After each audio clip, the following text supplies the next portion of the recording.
All right, now, everybody. Quiet, listen to me. We're going to start a show. Now, some of you people have been with me before. You know it's going to be a tough grind, but we're going to have a show.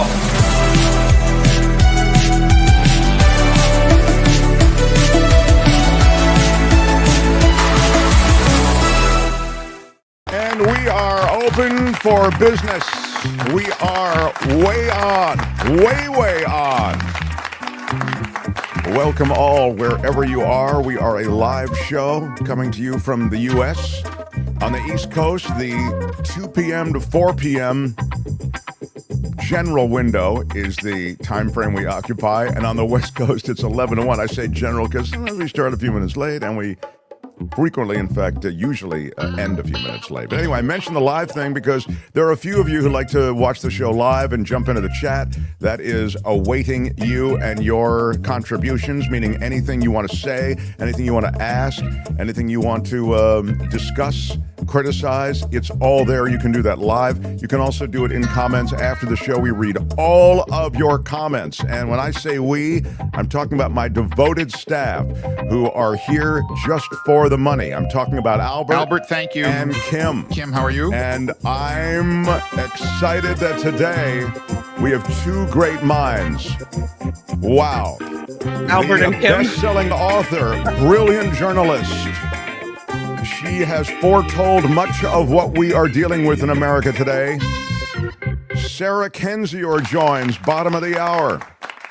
And in hour two, the brilliant legal analyst, former federal prosecutor David Katz joins. So it's quite the day. Quite the day. Also, I'm rocking the Born to Peacefully Protest t-shirt. Just one of the offerings at getmarkmerch.com. We've got a bunch of stuff you can order now, and it'll be at your house in time for No King's Day. Born to Peacefully Protest. Get the mug and the t-shirt. The whole collection. Yeah.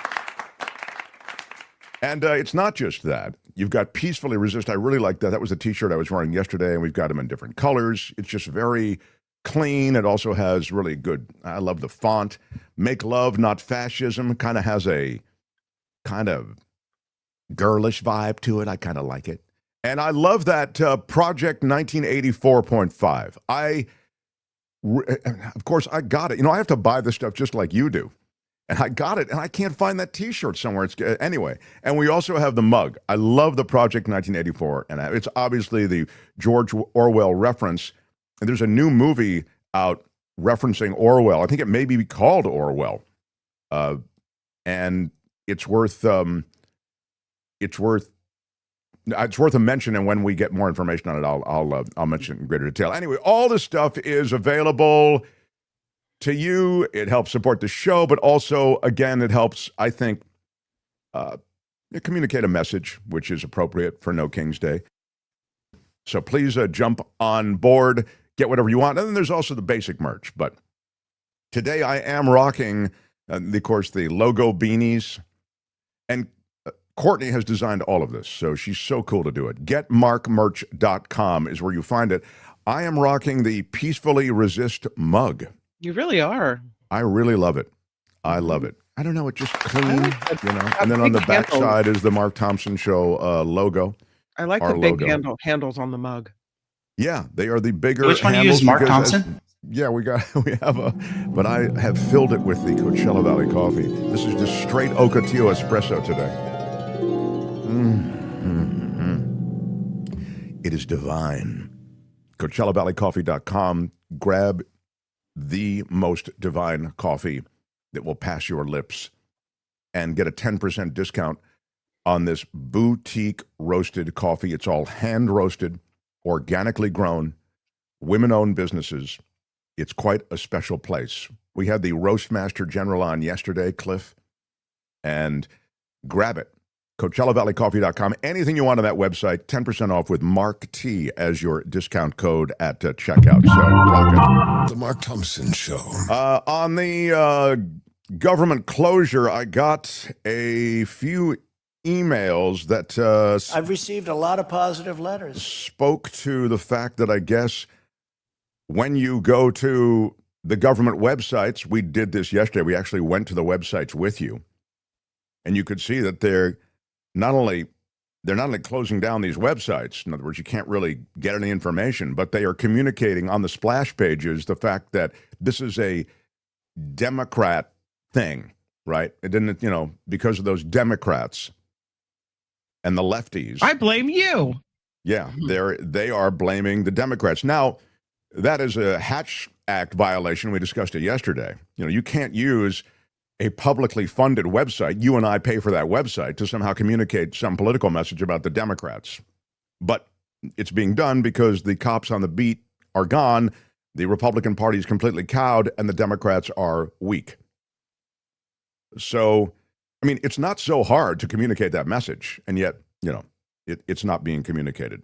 So, someone sent me an email with a screen grab on what FEMA is doing. If you go to the FEMA website, and they're basically saying, I can't find it right this moment, but, and I know you're saying, well, why didn't you load it ahead of time, Mark? But the answer is because I was doing a lot of other stuff that I have loaded. Here it is. Here's the FEMA website. And the notice up top is what I draw your attention to. Due to the lapse in federal funding, portions of this website may not be updated, and some non-disaster assistance transactions submitted via the website may not be processed or responded to until after appropriations are enacted. Get more nice. information. Earlier today, it actually said the app is completely unsupported right now because of the closure. Wow. So I'll just mention also a couple of people wrote in to proclaim David Katz, who is our legal analyst on the show. He's the former federal prosecutor, as the great predictor of SCOTUS rulings that he is. I've received a lot of positive letters. Yeah, I was noting that the Lisa Cook decision from the Supreme Court, the big decisions that are coming down the pipeline when you talk about the Supreme Court, tariffs is one, birthright citizenship is another. So we'll talk to David Katz about that as well. There is some disturbing news on this. All of this, I think, probably could fall into the category of disturbing news. But on this day, there's disturbing news. And before I get to the disturbing news, I kind of like to give you something maybe a little bit on the lighter or weird side. And Kim identified something that Melania Trump is doing. She is the first lady. And apparently, she's been posting AI videos attacking her rivals. Now, I didn't know she had any rivals. What is this about, Kim? Well, this one isn't a rival. This is the most recent one that she posted is this. It's just kind of this weird video where she kind of appears in this elevator in this, with a, cityscape in the background, and she calls it Into the Future. And it does, it's obviously AI, but I don't know. She's on this AI kick in education is kind of her new focus. Oh, is that right? Just that's her new thing now. So it's just very bizarre. Yeah. Okay. Thanks, Albert. Here it is. So she's in this elevator and there she walks out. Yeah. And we're going to pose like a model. She's very modelly. She is a model. Was a model. Mm-hmm. And, just it's like a 10-second video. Yeah. Strike a sexy pose. Sure. It's just weird. Why would the first lady of the United States take the time to post this weird video of herself? I don't know. Well, maybe for the same reason that she's actually got a merch line that she's releasing. You know what I mean? I don't know why the Trumps do what they do. There's got to be money behind it somehow. Literally, Melania Trump has merch that she is pitching from the White House. So when you say, why is she doing it? Mama's got to eat. Apparently. We'll get to reposted from this Twitter page that she has, Melania Meme. And it's shilling out some meme coins towards the bottom. Oh, of course, because the meme coins are the true grift that you can really pocket big dollars with. And it's got 12 million followers. So it's not like she's not this person who's, irrelevant. It's just, or maybe it's not 12 million. Is it 12,000? 12,000. She's Which means on that the I don't even road know to if it's 12 her. million. Maybe it is irrelevant then. I gotta. What? All right, anyway, this whole presidency is a merch sale, is what It's Knit totally One true. Pearl One said. Yeah, it could Yep. be. It's like they're running a YouTube channel there in Washington, D.C., just trying to sell merch, trying to... No, it's like QVC has taken over. On one level, it's the absurdity and the open grift. And on the other, it's the serious, unconstitutional, scary, extrajudicial killings of fishermen off the coast of Venezuela, the turning loose of troops on American cities, the shutting down of government and the targeting of blue cities and blue states for the holding back of federal funds. So, these things coexist. An immigration policy of brutality, it's reckless, a Stephen Miller-driven administration that has a wanton violence associated with law enforcement.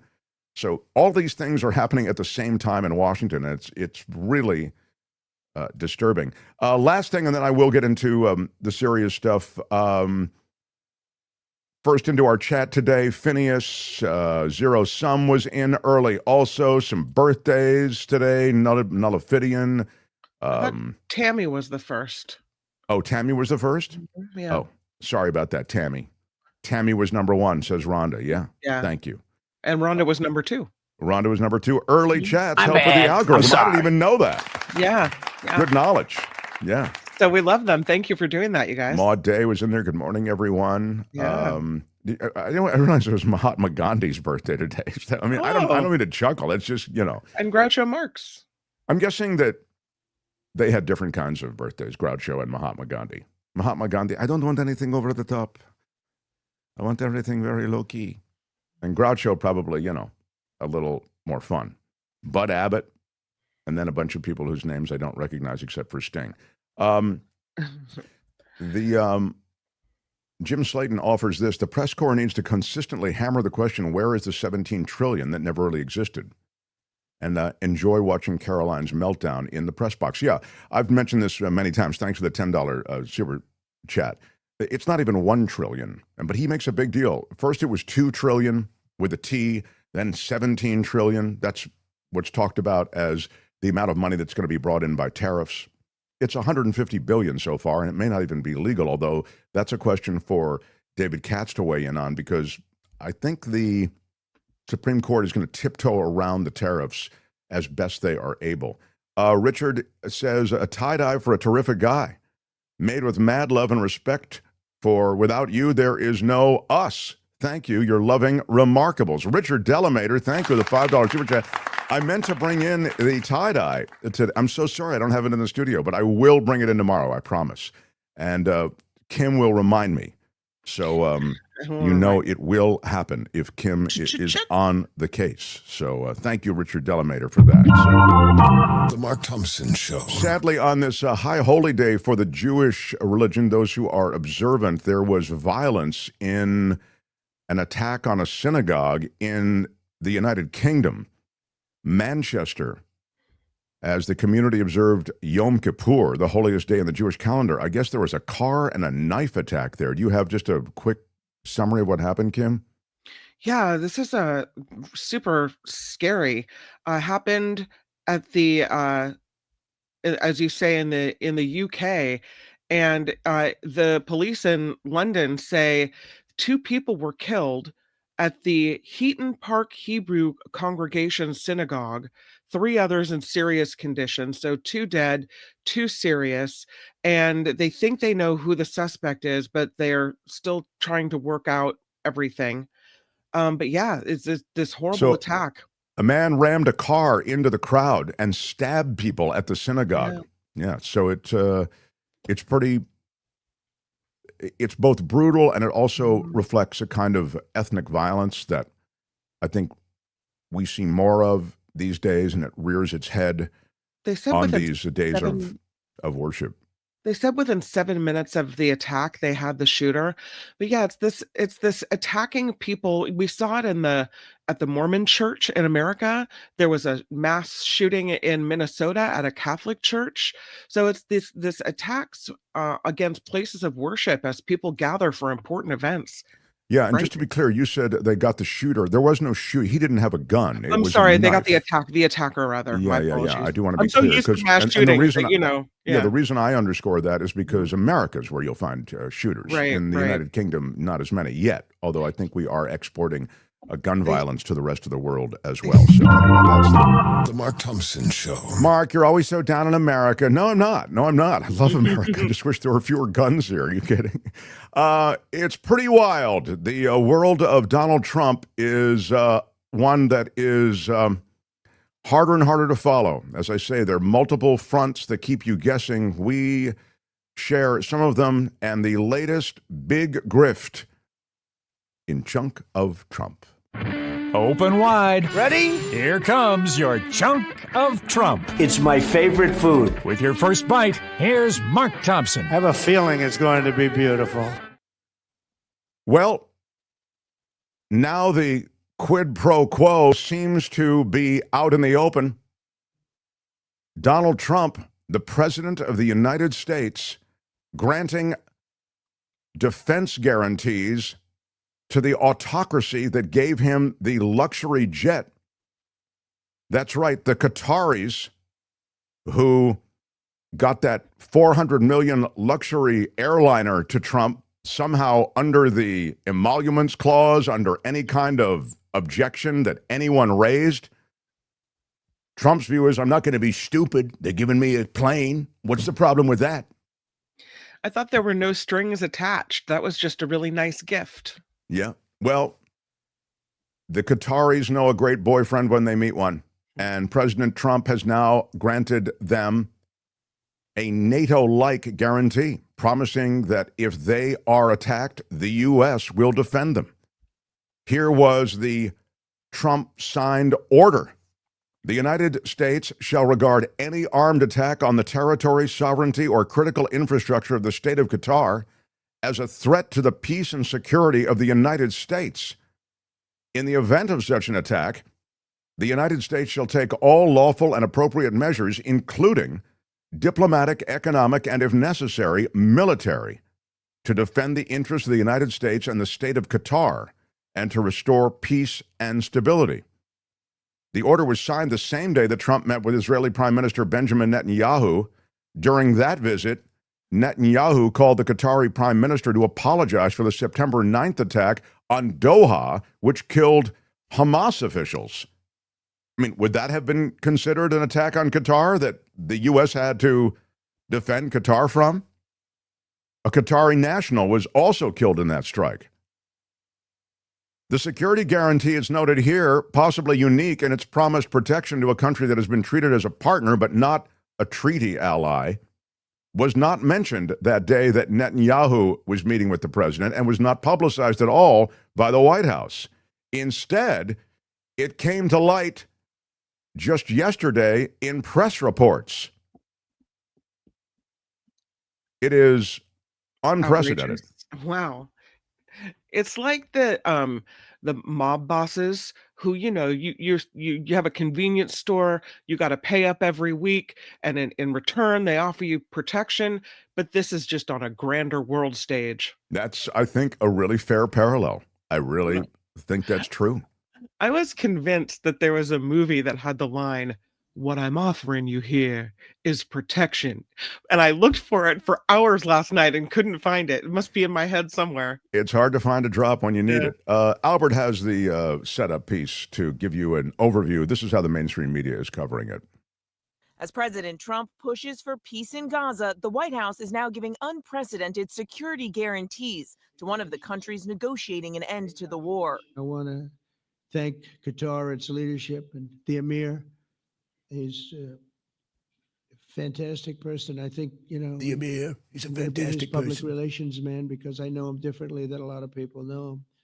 But he wants peace. Signing an executive order, Trump says any armed attack on Qatar will be considered a threat to the peace and security of the U.S., and saying the U.S. military might come to Qatar's defense. that in the event of an attack, the U.S. will take all lawful and appropriate measures, including diplomatic, economic, and if necessary, military, to defend interests in the United States and the State of Qatar.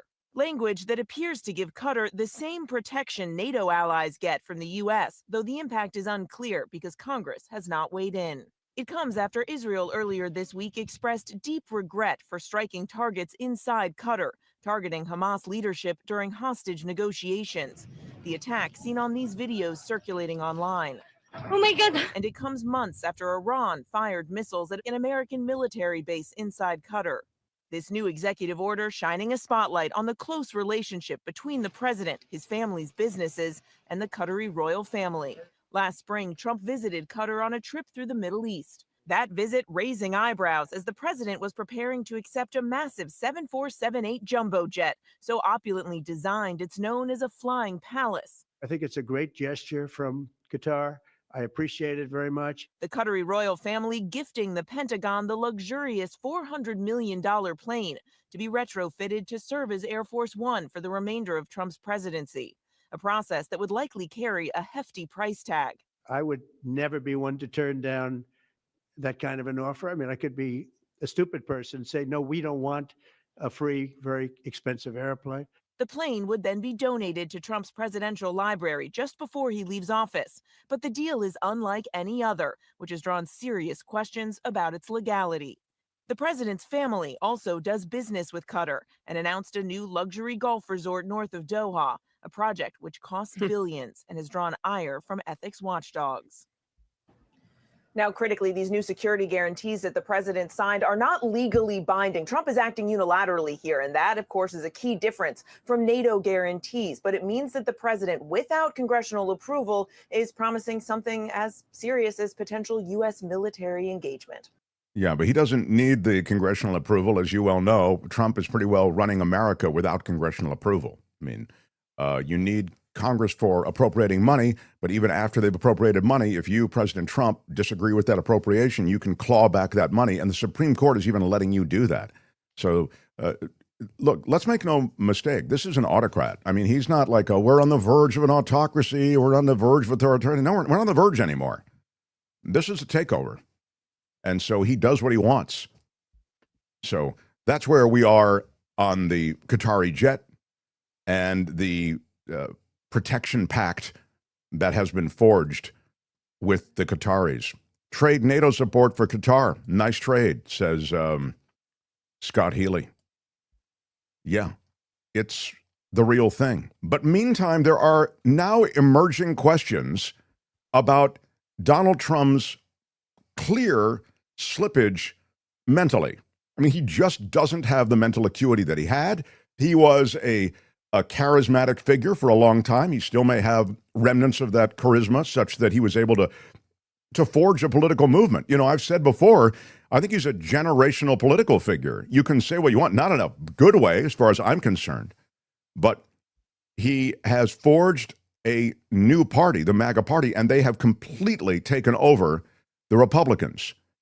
So even as that happens, now Donald Trump, serving in his first year of his second term, having had the Biden 4-year term in between, doesn't seem to still have the pep in his step that he had for some of those MAGA rallies and certainly a few years ago during his first term. And you're seeing more blatant evidence of it. So the most recent example is the military address that he made. And so Albert, play me a little bit of this is, again, just a few moments from the military address that Trump made this week. And you can see he's slipping most clearly. Try not to fall, because it doesn't work out well. A few of our presidents have fallen, and it became a part of their legacy. And it was really a stupid person that works for him mentioned the word nuclear. We can't let people throw around that word. I call it the N-word. There are two N-words, and you can't use either of them. But the firemen go up on ladders, and you have people shooting at them while they're up on ladders. I don't even know if anybody heard that. And I said, don't talk about it much, but I think you have to. Our firemen are incredible. You have top generals and admirals who have all traveled there at tremendous expense to the taxpayer for some kind of, what was it, announcement? Turned out, as you've, no doubt if you've seen the show, we covered it right after it completed.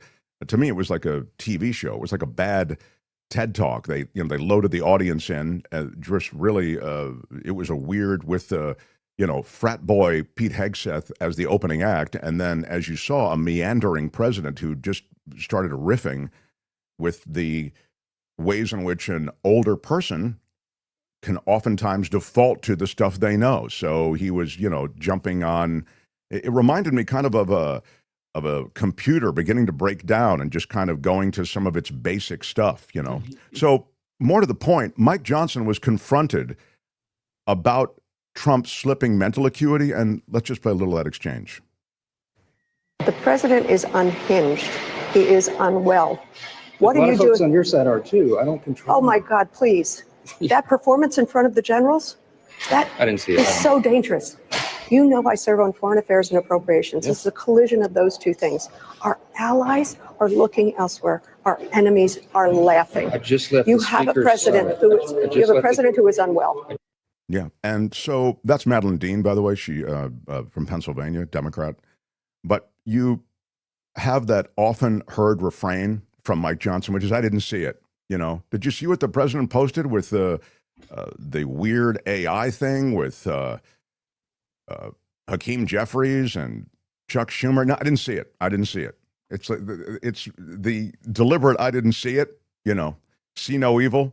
Because that's the only defense. You can't defend it if you saw it. So you have to just say, I don't know what you're talking about. He didn't deny the slippage. He just kind of said, yeah, and you guys have people who are, unhinged on your side. It was sort of a weird clapback. But in any case, these are parallel things going on, both the grift on a huge scale with the Qataris and the new decree that we have a defense agreement with them. And then, of course, as you see, the slippage in a guy who was already a mad king, and now it's only getting madder. That's your chunk of Trump. That's it for this edition. Well, I really enjoyed it. But make sure to join us again next time I think you might want to listen. There's nothing wrong with listening. for another chunk of Trump. The Mark Thompson Show. Well, I'm very excited because I'm such a fan of her writing, and you can check out her writing regularly in her Substack. I find her writing, first of all, she's incredibly well investigated. Her books just lay bare the way in which both parties have led us to this moment in American history. But I also found her last book and her Substack, and maybe it's just where I am in my life or something. I find it moving. I find there's an emotional underpinning that I really like as well. She's just a great writer. But the great mind, and I look forward to these conversations really with such anticipation. Sarah Kendzior, everybody. Hi, Sarah. Hi. How are you? I'm well. Hope you're well. Hope you're recovering from the carp attack, was it? Is that what you're... Yes, yeah. Yes. Attacked by a giant flying carp. So what? Yeah. Well, starting off the show with some dignity. So. Well, you do a cool thing in your Substack, and it's quite relevant. So I love that we're in a way talking about that to start. This invasive species there, where you spend time in Missouri. Missouri is sort of a centerpiece of a lot of the stuff that you write, and it's always relevant because Missouri has all of these different legal things that are going on there. And I just saw another one, I think, in the last day. But you kind of point to the United States of flying carp. There is Sarah's newsletter. We'll have a link to it under this conversation. You kind of use it as a parallel for where we are in America today, and you do it so elegantly with your writing. So I don't mean to ask you to in any way bastardize it today in this conversation, but I'd love for you to sort of summarize it, because I think when you look at James Comey, whom you note in your piece, and you look at some of the other things that make up the predicament that we're in, you do it with this parallel, and it's a clean parallel at that. Yeah. I mean, what happened is basically, I'm a big kayaker. I go kayaking several times a week. And, one day I went out and there's these giant invasive carp, several feet big. One of them hit me, bounced me into a tree. I got all roughed up.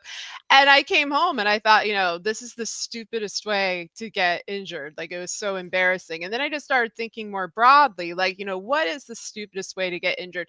And this happened to be right around the time that Comey was indicted. And I always had to come back to that situation because when Comey was head of the FBI, of course, was aware of Trump's multi-decade, trail of criminal associations, of money laundering. He had been under DOJ investigation before. The FBI was in a position, of course, to potentially stop him, not out of some sort of vicious retribution, but just purely on legal grounds, or at least alert America to the fact that, this is his true nature and he is not the guy you're seeing on The Apprentice. Instead, Comey helped facilitate his win. He also took the head of the Russian mafia, Semyon Mogilevich, off the FBI's most wanted list in December 2015, making Trump's life a little easier. And then, what happens? What does he get in exchange for all those favors? He gets indicted by Trump's DOJ. And, this is a very predictable thing. I think there's an element of kind of, pro wrestling kayfabe kind of aspect to this. You saw it the other way with the Biden administration kind of half-heartedly prosecuting, people from Trump's crime circle. But I don't want to say America brought this upon themselves, or the American people brought this upon themselves, but this group of criminal elites and their enablers, they absolutely brought this upon themselves. And, that is the stupidest way to get injured. And so, I use this sort of metaphor as an example of that, because honestly, when you cover this stuff for a decade straight, giving the same warnings for a decade straight, you got to kind of stretch out creatively, or you're going to lose your mind, which well, I possibly did. So. I like it because you kind of see it everywhere. And you're right. I'm sure when it's in your head, you may see parallels. What I also like, just as an aside, and then we'll get back to Comey, is that you left me, and I'm very cynical, a very grim view and dim view of people generally. They, I think, will always disappoint us and don't necessarily do the right thing, as is on evidence in Washington. But you do leave us with something hopeful at the end of that Substack, and I'll let people go check out the Substack to actually see it. So I was really happy to have that. Again, the United States of Flying Carp is just the latest entry from Sarah. But let me just get back to Comey for a second, because it is almost Greek tragedy, the way this character enabled Trump. In fact, I think he handed the election to Trump. I mean, the election came down to 48,000 votes in 2016, and Comey announces, and did it in a very high-profile way, that the investigation into Hillary Clinton's emails is going to be reopened, and that definitely either kept people at home or it got people to vote for Trump.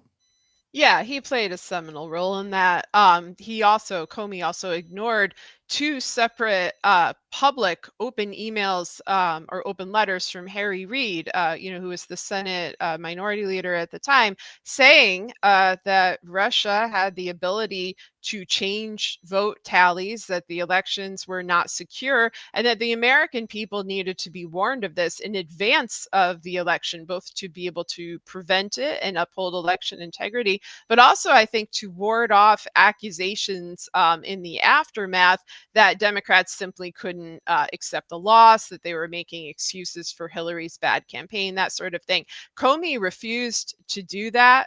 He refused to investigate transnational organized crime in general. I'm not a big fan of Robert Mueller. I see him as yet another failure. But Mueller in 2011 made the speech called, I think it was the evolving, transnational crime threat, saying that, the Russian mafia, which is really a transnational mafia, is the biggest threat to Western democracy, and the FBI needs to take any measures necessary to stop it from infiltrating U.S. institutions. And he pointed specifically to Mogilevich, the individual I mentioned before, who Comey took off the FBI's most wanted list, as the biggest threat. And so then after Mueller left the FBI, Comey came in. He obviously did not follow through, and then any of those recommendations, and in fact did a lot of things in his power to help Trump. And then he cashed out. He wrote his book, A Higher Loyalty, and raked in some cash. Said over and over again, we must not, indict Trump for his coup or his crimes or his obstruction of justice or all these things, kind of weaseling his way around. But he ended up indicted anyway, because as I've said before on the show, you can't bow down to autocrats. And, Trump jumped on the opportunity. He's probably going to do it to many others. And, as I said before, I think people should be arrested or indicted only for things they've actually done. This should not be used as retribution. But Comey, Comey is a disastrous FBI head, and the FBI is indeed a very corrupt and broken institution. Yeah, and it's interesting. I mean, now it's being further broken and further corrupted, and essentially its muscular chase of all of the perceived Trump enemies is now turbocharged. But as you say, it's always been a troubled institution. But Comey really, as I say, this is sort of the Greek tragedy part of it. Is you really delivered it to this guy, and then he's only gonna it's the scorpion and the turtle or whatever that is. You're always going to get stung. Yeah, I mean, Trump's problem with the FBI is that it was not corrupt enough in the way that he prefers it to be corrupt, which is as his, team of personal servants who will prosecute who he thinks stands in his way. And, this, of course, extends to Trump's broader network. But, I remember back, in 2018, 2019, when it became clear that the Mueller investigation was not a real rigorous investigation, that they were not going to look at Trump's broader history, at his network. The most they really did was indict Manafort and Stone. Stone, of course, didn't, spend any time in prison. They did nothing to protect Americans from this group of long-standing operatives who had engaged in a lot of, election interference, among other ventures. And they had no intent to do so. And I kept thinking, this is all going to come back and haunt you, because once he gets back in, or should he, succeed in staying in 2020, he is going to do show trials. He's going to throw you in prison. If he doesn't do that, he's just going to ruin your life through excessive litigation, public humiliation, all of these things. So, and the thing is that, the reason to go after Trump is not to protect yourself from personal harm. That is not an important thing. I don't care really what happens to James Comey. I don't care if he's happy. The reason to go after him is to prevent him from continually breaking the law and then rewriting the law so that he is no longer breaking it, and protect America from an emerging autocracy. Prevent it from becoming an entrenched autocracy. That was one of the jobs that the FBI was tasked with, and they completely failed. And so now, of course, they're reaping what they sowed, but unfortunately, so are the rest of us. You've written so much, packed with facts, on the fact that it's all out there. It was all out there. You talked about in your writings the elite covering for the other elite, the elite of government, the elite of business, the international elite. And I want to just for a second ask you about Comey. Do you think Comey is privy to a lot of information that he gained as FBI director that is true compromise on Donald Trump? Yeah. Oh, I mean, certainly, there's no doubt that he has that information, particularly about Trump's, kind of inner crime circle, the gangsters that moved into Trump Tower starting in the 1980s, all of Trump's financial dealings, his tax returns. There's a lot of interesting information out there about that. There was a strange set of documents that, the Czech government found and revealed in 2016, stating that, Trump had a deal with the American government to essentially remain immune from all prosecution and not pay taxes if he were to, carry out certain tasks, among them running for president, having 3 children. It gives the specific list. I know this sounds absolutely bizarre because it is, but it comes from the Czech security services, and they were validated as real. These are not forgeries or fakes. For some reason, the international and especially the U.S. media did not really cover it in depth.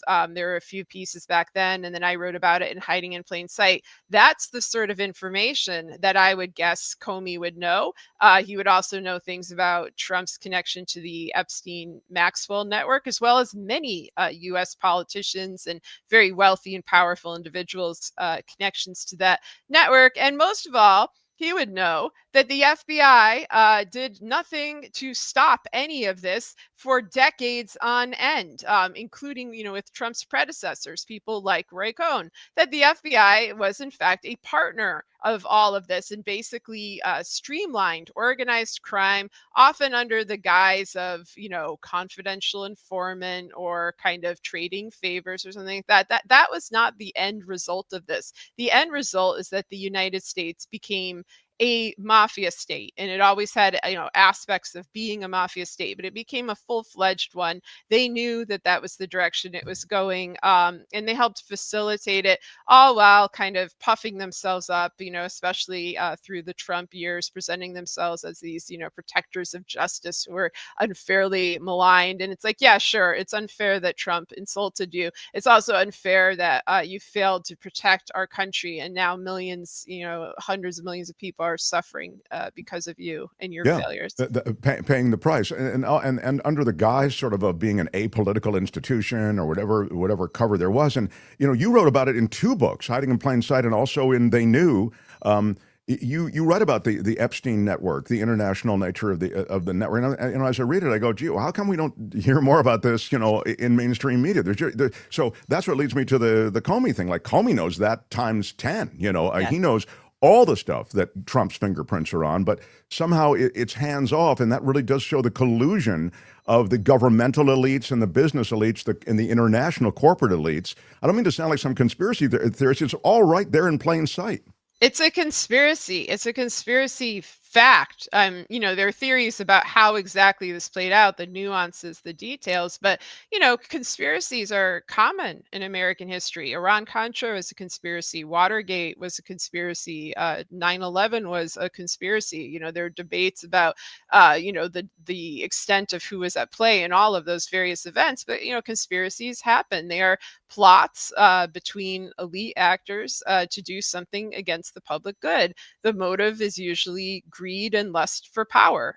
This is not hard to understand. This is something you see in human nature, stretching back through time. So the dismissal of all of these operations, especially when there's so much evidence right in our face, and you have people like Trump frequently confessing, to his crimes openly, flaunting his crimes, dismissing them as, quote, conspiracy theories, meaning the sort of like Alex Jones lunatic, I'm just making things up out of thin air kind of things.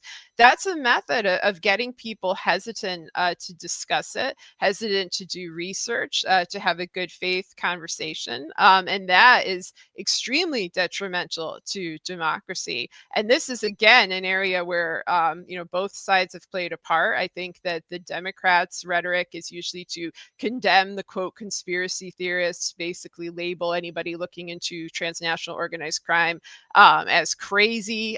This is until very recently. Now they've switched. Now they're suddenly discussing Epstein too. I'm kind of wondering where they were during the 4 Biden years, where they could have released a lot of information.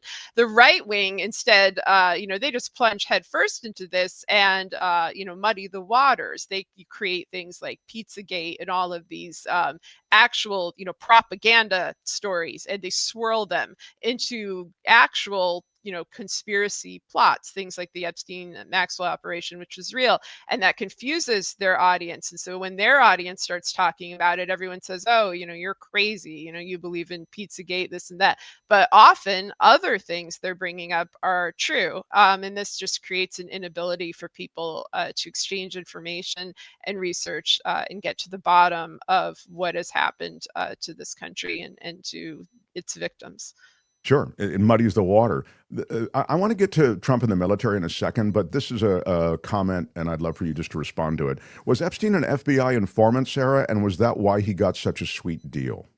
That's not official. I think he was an informant of a number of different agencies. I sometimes feel like informant is a very euphemistic way to put it because, the FBI, the CIA, and, multitudes of wealthy and influential people knew that this was a serial rapist and trafficker of children. And they were fine to just let that happen for decades on end if he got them espionage, blackmail, people on tape, methods of control. I don't think that there is anything that justifies that kind of tactic, raping and abusing children. If that's something that our government is doing and they're trying to justify it by some sort of institutional justification, I mean, that's disgusting. All they are is accomplices in Epstein's crime. That's what they become when they, engage in that kind of cowardice and, that kind of complicity.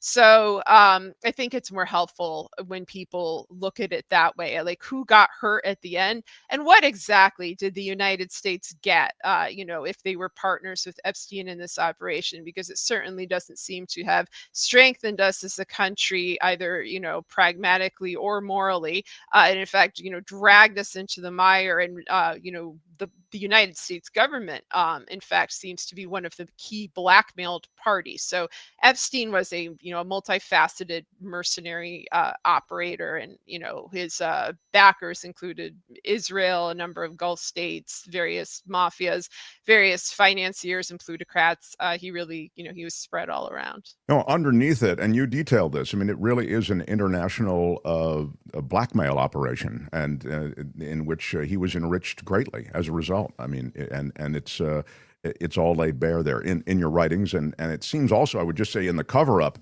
it has to be something pretty big, because Democrats and Republicans both had the ability to release even redacted files, and they didn't. Redacted. Yeah. So, or even just use things in the public domain. I mean, there had been articles, written about Epstein because he was indicted. He was indicted in 2007, and all of these elites of high society, they knew he was a child rapist. They were fine with it. They went to parties with him. They socialized with him. Socialized with Maxwell. This did not deter a lot of people. Certainly, people like Alan Dershowitz, for example, or the many educational institutions that accepted money from Epstein, that accepted funding. This is particularly striking to me in terms of the technology sector. And recently, there's an article about Epstein's financial ties to Peter Thiel, who is somebody I am worried about. I'm worried about what they're doing with AI, with their interest in eugenics. That's an interest that Epstein shared. They had a vision of the future that's very dark, very controlling, very centered around a tiny group of people being able to surveil the rest of us, and destroy our basic freedom and rights through restructuring society around a kind of digital dependency. And I think that whatever kind of information he was gathering was often, headed in that direction. And that's such a long story, but I did get into it a bit. And they knew about, early software theft that he and Maxwell were allegedly involved in, and, the murder of journalists who attempted to investigate that back in the late 80s, early 90s, before the internet was even widely available, before smartphones, a different era, but with a lot of the same goals. And notably at the time of the collapse of the Soviet Union, when the world was being transformed and, different kind of levers of power were being pulled when they, figured out who was going to call the shots in the future.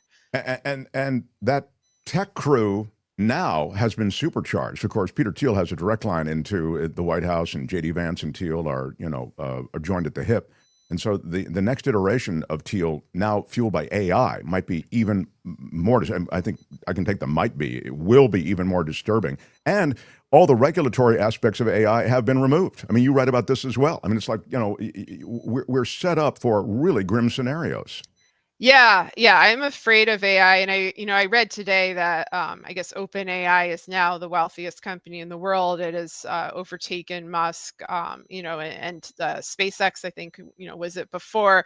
I don't know anyone who has this demand for AI. Like I don't know anybody who's excited or have heard anybody online who wants this, who wants AI actors, AI writers, the replacement of people. Like if you call for help, instead you're going to get some sort of AI module.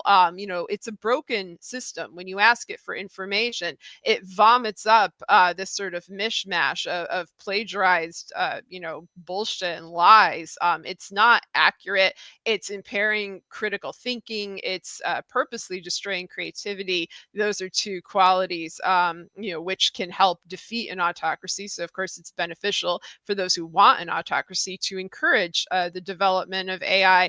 But the pace at which it's going, I think it's very unnatural. This is not one of these things where a grand new technology emerges and everybody wants a piece of it because it feels liberating, it feels exciting.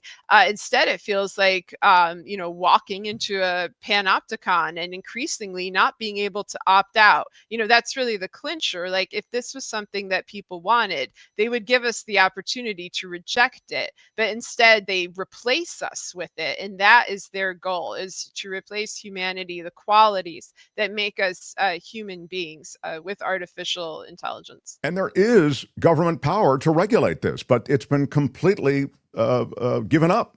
And there is, as there has been with other aspects of crypto, et cetera, which is the grift that the Trump family has really enjoyed so insanely in the first. I mean, it's really that's been turbocharged as well. It's really been vacated. So you end up with no restraints on what you're talking about. And so that replacement, which we just saw in a high-profile way in Hollywood, but you're also seeing in all these support positions, et cetera, that's going to go on apace because there just is no there's no cop on the beat. Yeah, there's not, and there are plenty of people, in the Trump fold and the Netanyahu fold and the Putin fold, all this sort of axis of autocrats. They are very interested in AI. They are very interested in profiting off of AI. They're interested in using it for political goals, but they're also just interested in kleptocratic enrichment. And until it is no longer profitable, then, that is just going to continue, the same as you mentioned before with crypto. What happens to the actual economies of these countries, what happens to our rights, freedoms, our abilities to survive as various industries go under, as workers are replaced, that's of no interest to them. So I really, I try a lot of the time not to be prescriptive, but I encourage people to reject AI. It is theft, it is plagiarism. It is often, abusive to people, and it is, full of lies, and it is not something that should be encouraged. It's something that's going to drag us down a road that I think most folks, regardless of your political affiliation, you do not want to end up there where you are viewed as disposable. I was writing an email to a doctor.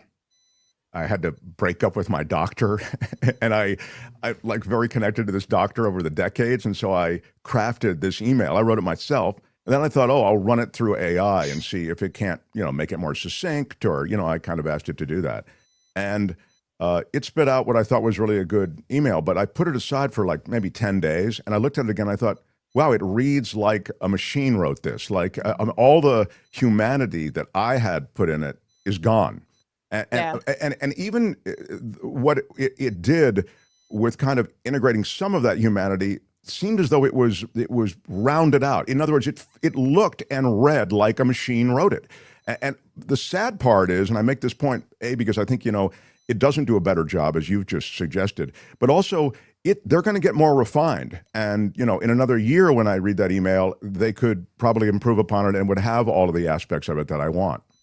Yeah, And that's scary. That scares me, just watching the evolution in the last couple of years. And honestly, a lot of times I come back to this question of Epstein and why did they release all of the information now? And there have been many people, including his victims, who have been pushing for the government to, examine this case in depth for decades on end. We're now at the point, where we regularly see very convincing AI fakes, not just, photos, but audio, video, mechanisms of, documentation that were not easy for a regular person to just create in the past. Now anybody can kind of do it. And so I think should any truly damning video, for example, be emerged, the first instinct of people is going to be, oh, that's AI, that's a deep fake. Whereas 10 years ago, that wasn't even something somebody could credibly say. And I think that's why they feel less risk in discussing this topic, is because they know they have this out of just claiming whatever comes up has been fabricated by robots. I think that's just such a great point. And Melania Trump, we just showed a little bit of that video. She has that new 10-second, but she's supposed to be, I don't know, the queen of AI or whatever her area is.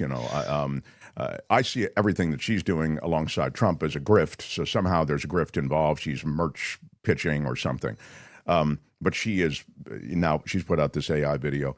I can't let you go without at least asking you about both the president and Hegseth speaking before the generals and admirals this week. I don't know how much you saw. It was kind of a tough thing to watch. But can you run a little bit for Sarah, Albert, just to remind everyone of what we saw?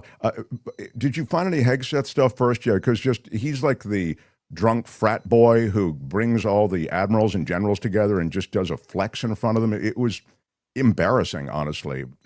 Were it not so dangerous? Here's a little bit. It all starts with physical fitness and appearance. If the Secretary of War can do regular hard PT, so can every member of our joint force.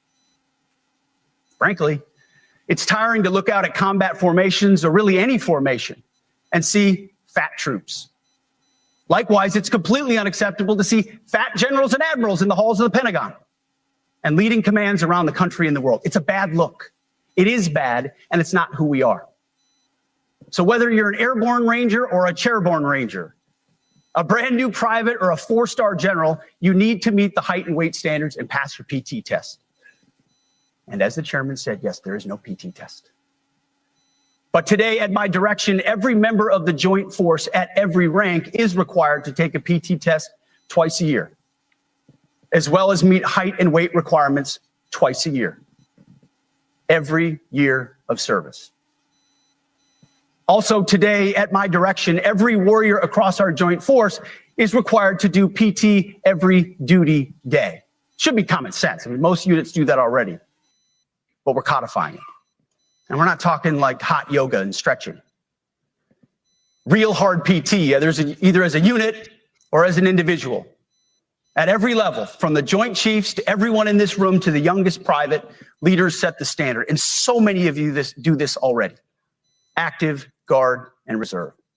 This has to just be so insulting to those who have dedicated decades of their lives to real service, real physical risk, and then they have to listen to this guy who's a weekend Fox News host pop off about something that is all performative. It's crap. You brought them all from around the globe to listen to this.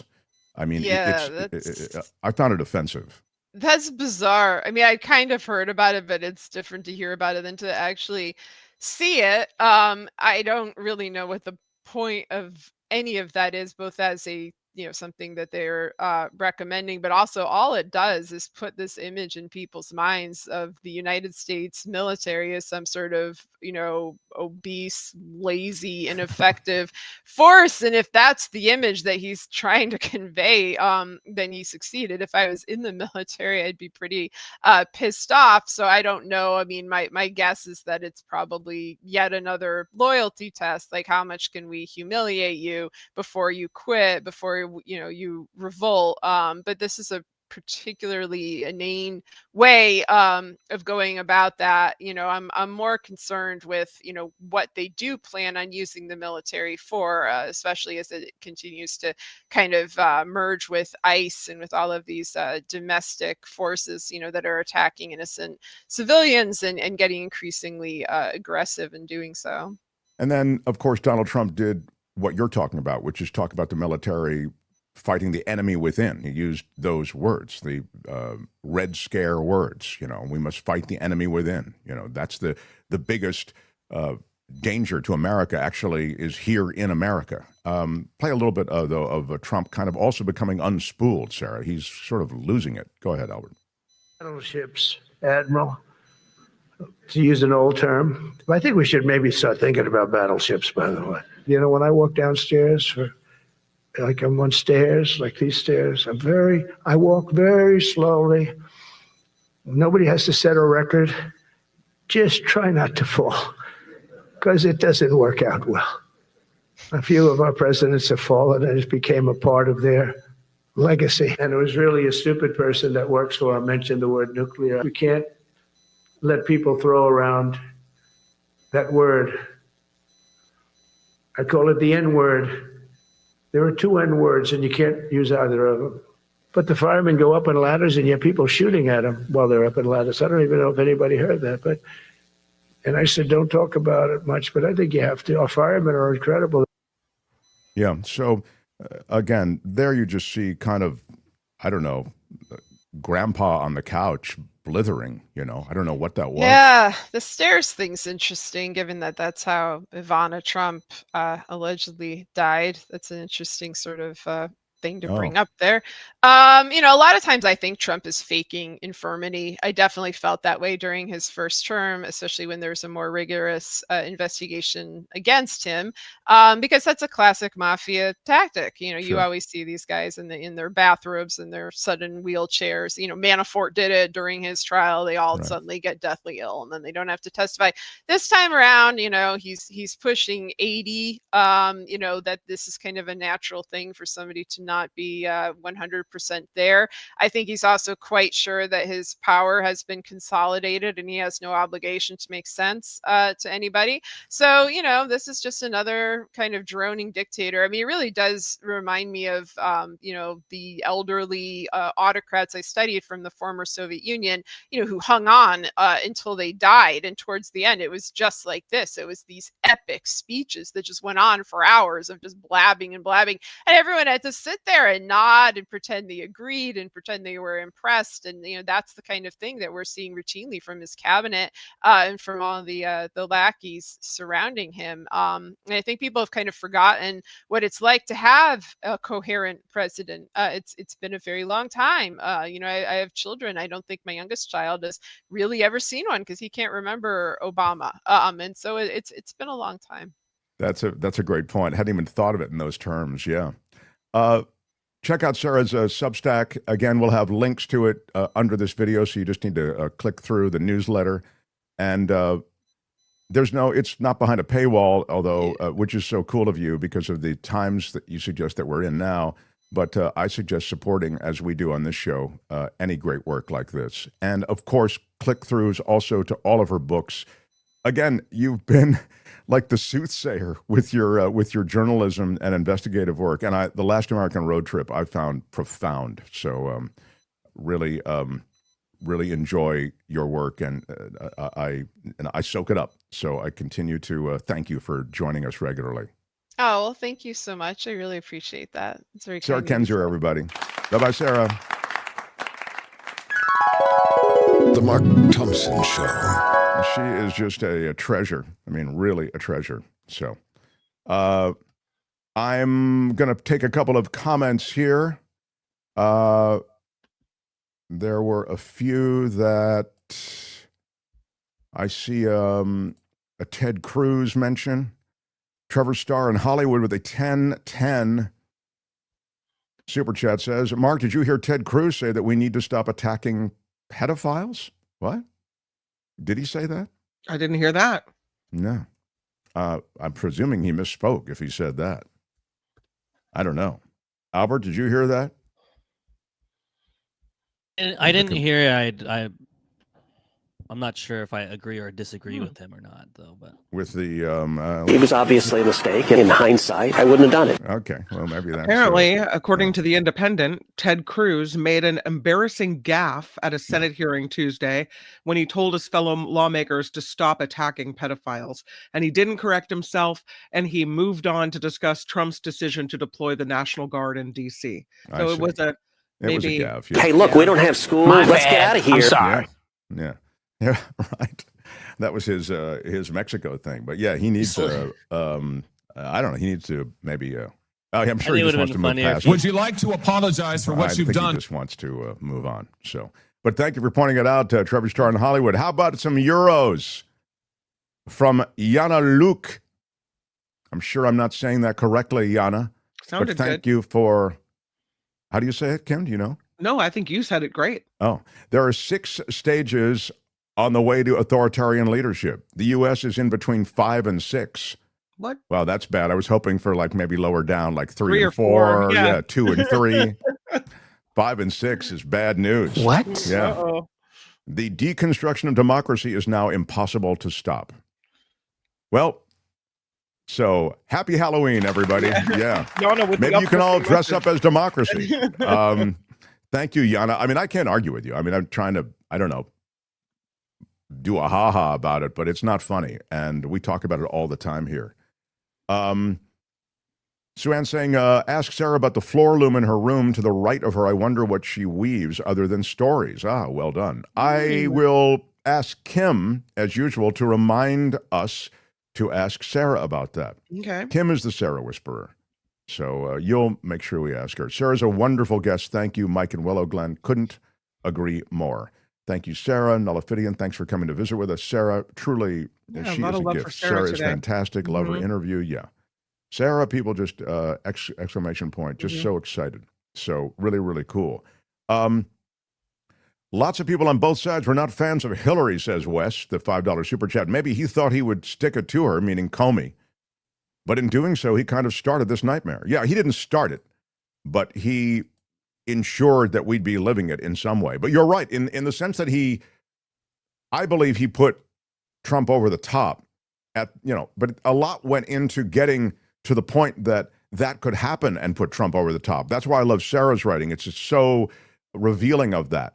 And so that tap in, to use the basketball, because Comey is a basketball player, that tap in at the top of the rim, that was made possible by James Comey. And so whatever motivated it, didn't like Hillary, a lot of people didn't like Hillary, whatever it is, now the destruction wrought by a weaponized Justice Department, even more weaponized than it had been in the past, that's being brought upon Comey. They've been attacking Hillary for over 30 years, says Rev P. That's true, too. MAGA is complaining, says Luis, that Bad Bunny should not perform at the next Super Bowl. What? Because he is not a U.S. citizen. I thought he's from Puerto Rico. He is. Puerto Rico is in the U.S., mother effers. Let's see. Coldplay, U2, Stones, etc. They're U.S. citizens. Luis, thank you for that. Hashtag asshats. Yeah, I don't know, man. I mean, this is just, it's insanity. But who coined the phrase remarkables? Richard Delamater asks. I assume it was Richard Delamater, otherwise he wouldn't be asking. IPA Pete, says Luis, should have had to pass an IQ test and a breathalyzer before 5-star generals have to be held to frat boys' PE requirements. Yeah, bravo. Well said. So thanks for that. We'll try to respond to comments in the live chat as we go. And Kim has a quick roundup of some news. We'll get to a couple of news headlines, and then the brilliant David Katz joins. While we wait for David to arrive and we listen to Kim, and I'll comment on a couple of stories along the way here. Do smash that like button like a ball. Smashed it with your iron rod. Lean into a thumbs up, baby. Smashed it you will with love your it. iron rod. And make sure that your subscription to this show, which is free, is still on, because a lot of the YouTube stuff, they churn it out for a lot of different reasons. But just make sure that you are subscribed to the show and you hit the like button and you hit the notification bell so you'll know whenever there is another video. Kim's News and Katz joins next. The Mark Thompson Show.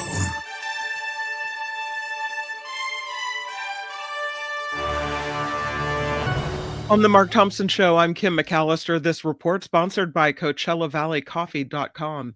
There is no bipartisan deal in sight with the government shutdown in its second day. Republicans and Democrats continue pointing fingers at each other with no vote scheduled in the Senate until tomorrow due to the Yom Kippur holiday. But senators are on Capitol Hill, and Majority Leader John Thune says he expects plenty of conversations to be happening. Commerce Secretary Howard Lutnick is calling Jeffrey Epstein the greatest blackmailer ever. In a wide-ranging interview posted Tuesday, Lutnick made the comment when he was asked about the late sex offender who was his former neighbor. Lutnick told the host of Pod Force One he vowed to never again be in the same room with Epstein after visiting his home and seeing a room where wealthy people received massages, which he assumed were all being recorded on video. Lutnick said this guy was the greatest blackmailer ever and claimed that is how he made money. The FBI and Department of Justice have not commented on Lutnick's remarks. Well, I'll comment on Lutnick's remarks because Lutnick is a clown, I think, and is just, selling sunshine. But he's absolutely right about what he says in regard to Epstein. And Sarah Kendzior writes all about it.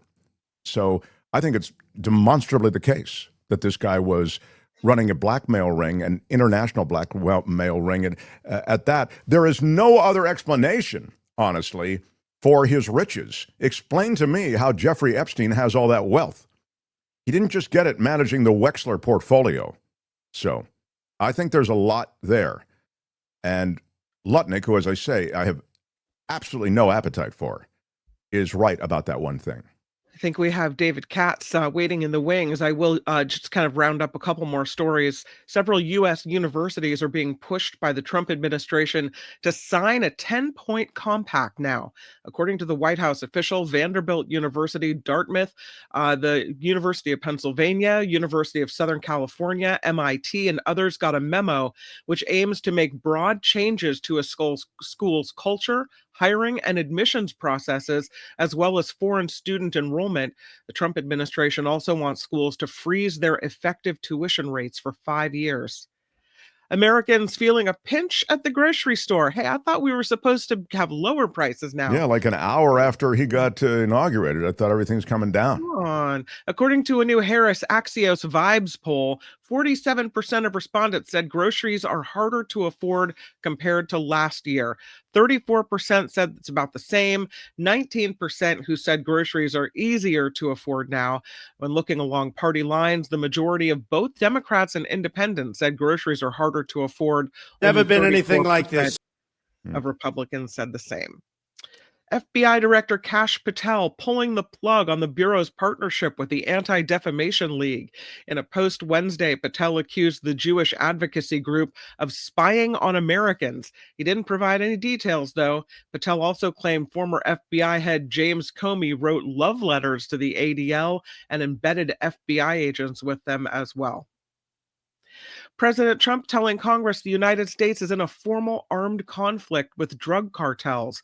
That, according to multiple reports, citing confidential notices sent to several congressional committees this week. This comes as the United States has conducted strikes on boats in the Caribbean Sea last month.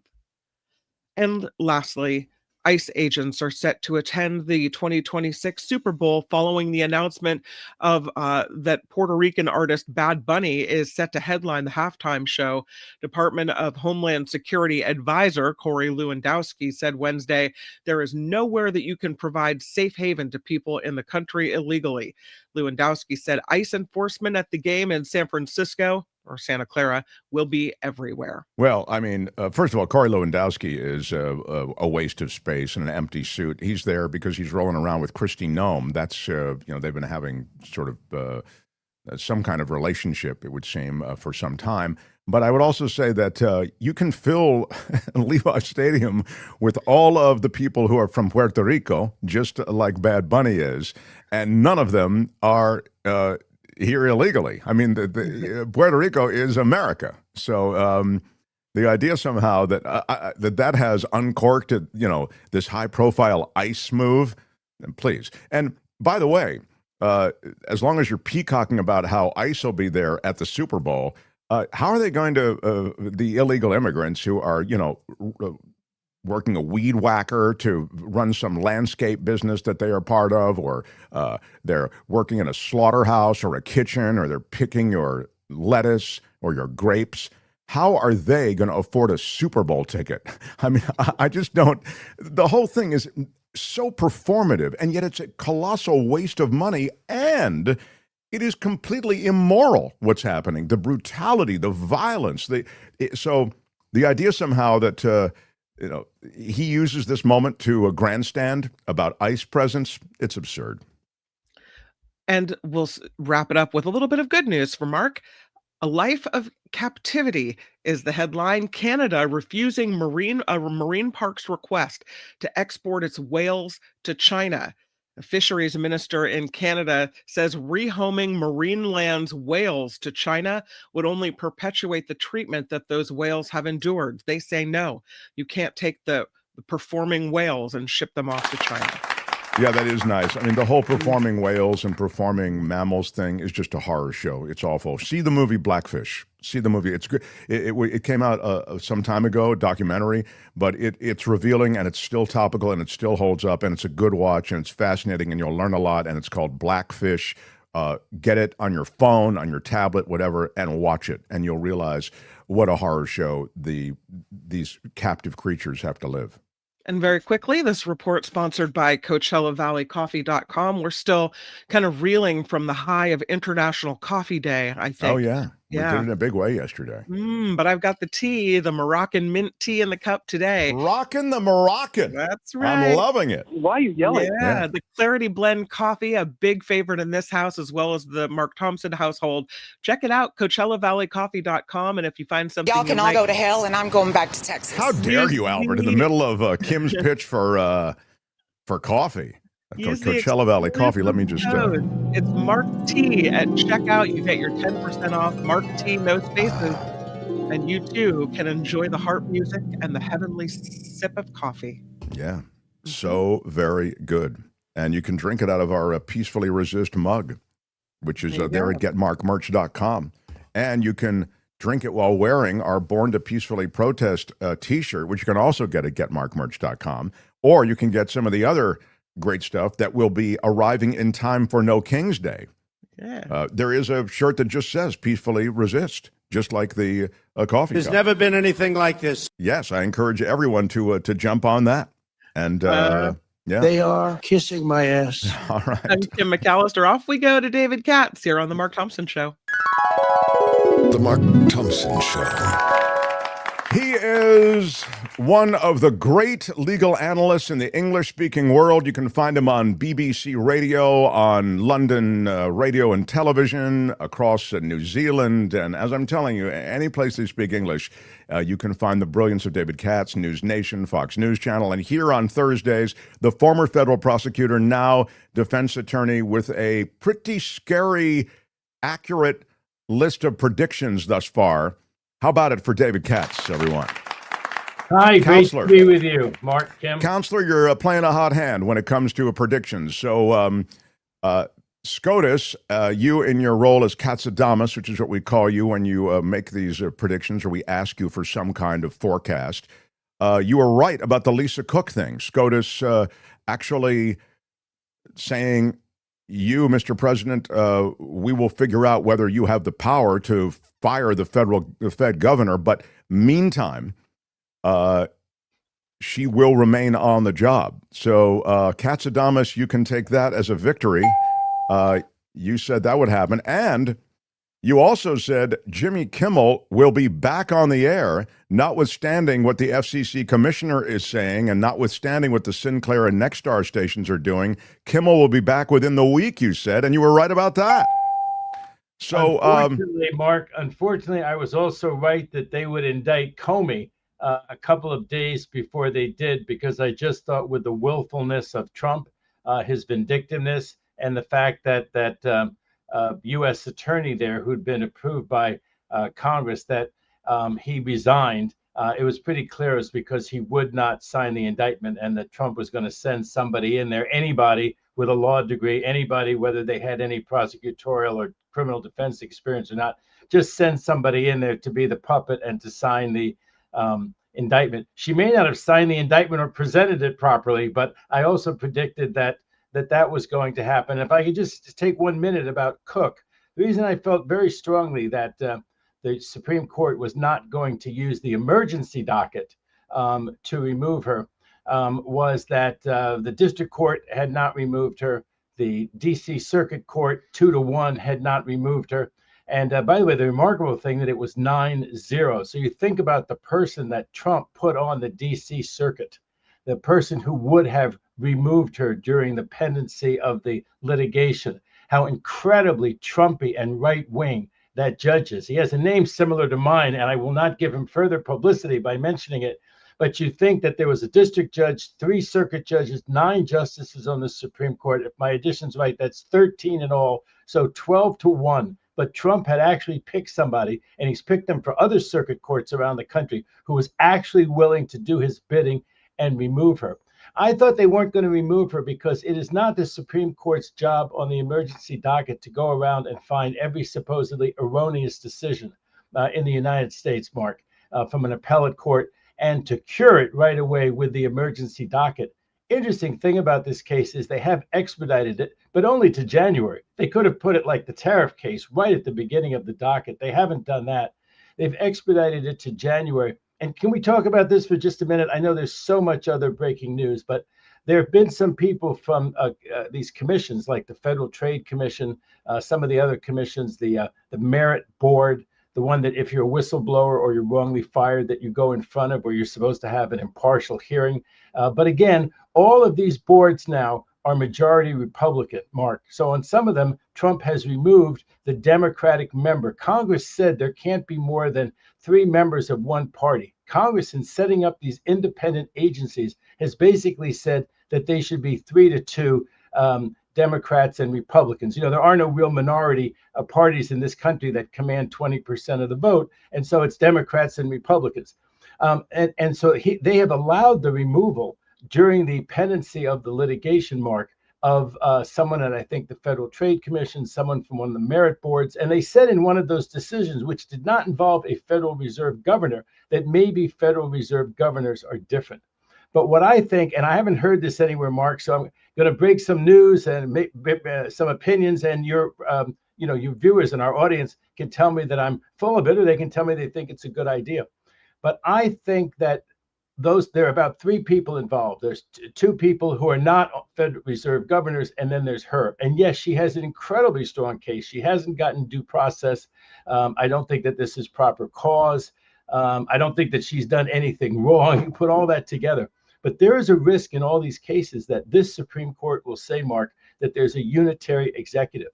There is a chance that they will strike down all of these boards. And I don't see the reasoning, if they strike down under the unitary executive theory, that they can strike down the EPA as a board, gone. The president can do whatever he wants about the environment, and Congress can legislate, but he can execute the laws any way he wants to, with or without a Federal Trade Commission, with or without an EPA. I don't see how it's different for the Federal Reserve. I know that investors will freak out. I know that the really rich people are not with Trump on this one. He'll start printing money like they do in third world countries where there's not a strong institution like the Fed, and they'll screw up the economy, not just for poor people like he has been. He'll start screwing up the economy for rich people and for long-time savers and so forth. But I'm really worried that they will strike down all of these boards, including the Federal Reserve, and this logic will go all the way through. And I'm really scared that there's 3 Trump-picked justices and the 6 Republicans out of only 9, 6 Republicans to 3. I'm worried that they will allow, Mark, a Republican president to have this power.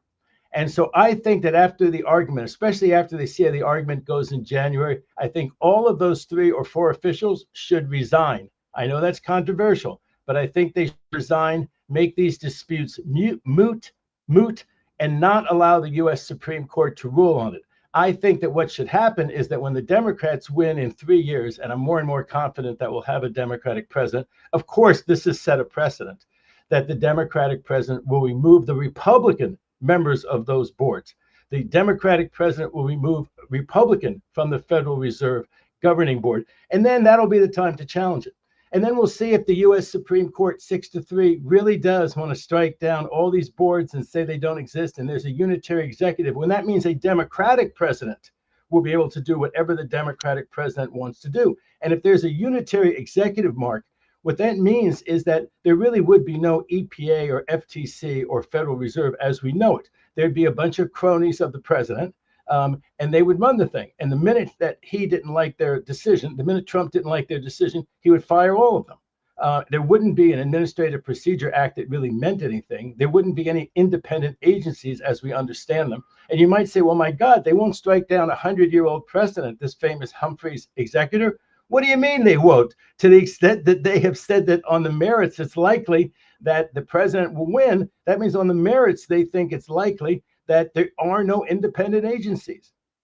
Sure. That you make a really good argument. I also see ways in which, I mean, the FEC is something that they can completely erase as well, the Federal Election Commission. I mean, so when you talk about, I think that, you and I come at this question of the next election from different directions. I see every manner in which the next election, general election, don't know about the midterms, but the general election for the presidency will be undermined in so many different ways. I mean, look at the ways that, that they slapped together in the 2020 election.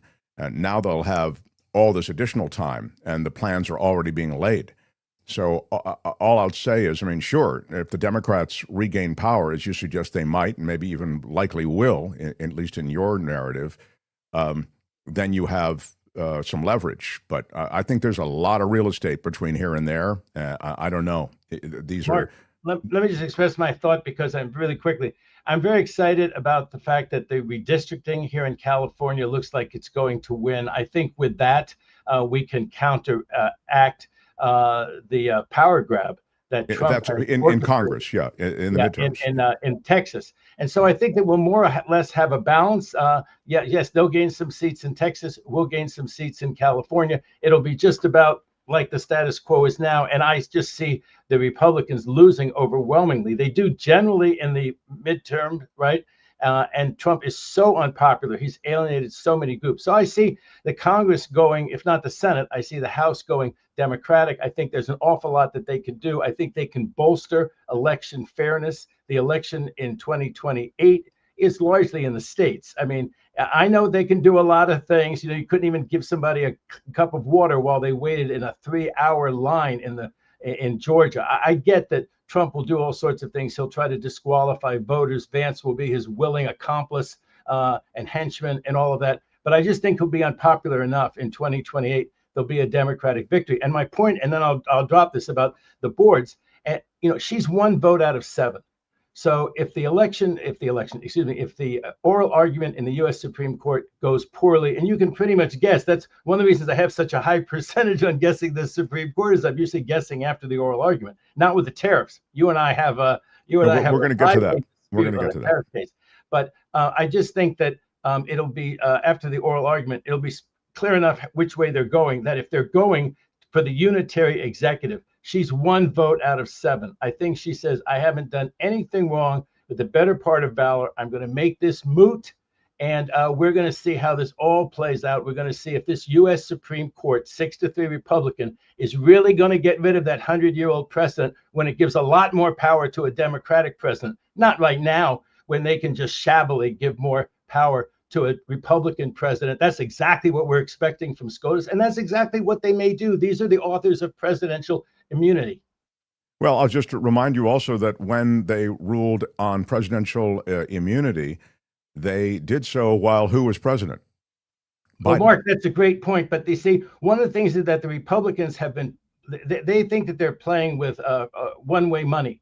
The one-way money is they always think the decency and the respect for the rule of law among the Democrats is so strong that they'll never get paid back in their own coin. They know very well, these Republican senators right now, the reason they're not checking Trump when Trump goes through every mortgage file of just the enemies of Trump, they know very well that when the Democrats get back in power, they're not going to go through the mortgage file or the IRS returns of every single prominent Republican. Could they, based on this precedent? Absolutely. They've been so spineless, Mark. You could just say, you know, they were spineless about it. We're going to be spineless about it. This is the new norm in America, that every political enemy has their mortgage file and their IRS return scrutinized by the party in power. That's just the way it is. You Republican senators, House members deal with it. But they know that the Democrats are not going to do that. Now, you might have somebody really ruthless come to power. They said Bobby Kennedy, not this one, the daddy, was really ruthless. I don't remember the politics well enough, but people always complain how ruthless he was. And you could have a president who was ruthless in the sense that they would do very much what the Republican senators, Congress members are allowing Trump to do. You might very well have a Democrat who just, that was their, you know, they were Bobby Kennedy, as he's reputed to be. They were an LBJ, as he was reputed to be. But they don't expect to be paid back with their own coin, which is one reason why they don't rein in these outrages that Trump perpetrates day after day against Democrats. Yeah, I mean, you know, just because you mentioned Bobby Kennedy, the dad, I'll just say that, you know, that's one of the things that people point to when they're talking about, don't tell me about the attorney general being in the tank for Trump when JFK appointed his brother, Bobby, as, you know, the attorney general during that administration. Sort of like Democrats have shown the ability to, you know, birds of a feather, you know, put them together type thing in their own administrations. Now, I mean, Mark, again, one last thing. I don't remember Bobby Kennedy going after Democrats or Republicans or JFK. You know, I don't remember the era that well. He went after the supposedly, let's say, the mob ruthlessly. That's not a bad thing to go after the mob. No, he went after the mob, and he went after they shot him and his brother, right? If you believe segregationists. I mean, it was there were and it was a different. And I was just about to say, it really can't hold a candle to what we're seeing today. But you know, again, if you just read the headline, you know, JFK appoints RFK, then you don't get to what you've just talked about. I want to ask you about. Look, to me, the Justice Department is an arm, a legal arm of this president. They've shown it. Bondi's shown utter fealty. They'll cook up whatever the president wants them to cook up. And you mentioned it earlier in our conversation when you talk about what they've done with Comey and Halligan, who is not even a prosecutor, put in the position of prosecuting this case against Comey when the Republican prosecutor said, I'm not going to do it. There's just not enough evidence here of a criminality. So I can't bring this case, and I'm not going to. Ultimately, he was forced out, and this insurance lawyer for Trump was brought in. So it brings me to my question. Is there a way in which, or might there be, disbarment of someone like Lisa Halligan, again, who was just brought in as a hatchet person to execute this Comey indictment, even though it's not underpinned by any sort of real fact? Oh, absolutely. You know, John Mitchell is a famous person of yesteryear with that common name, but he was the attorney general under Nixon. He went to the federal penitentiary. He'd been the attorney general.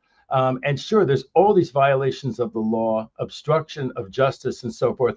And I think that, you know, Bondi, Kash Patel are looking right in the eye of going to prison themselves. They obviously think that they're going to get a pardon from Trump on Trump's way out.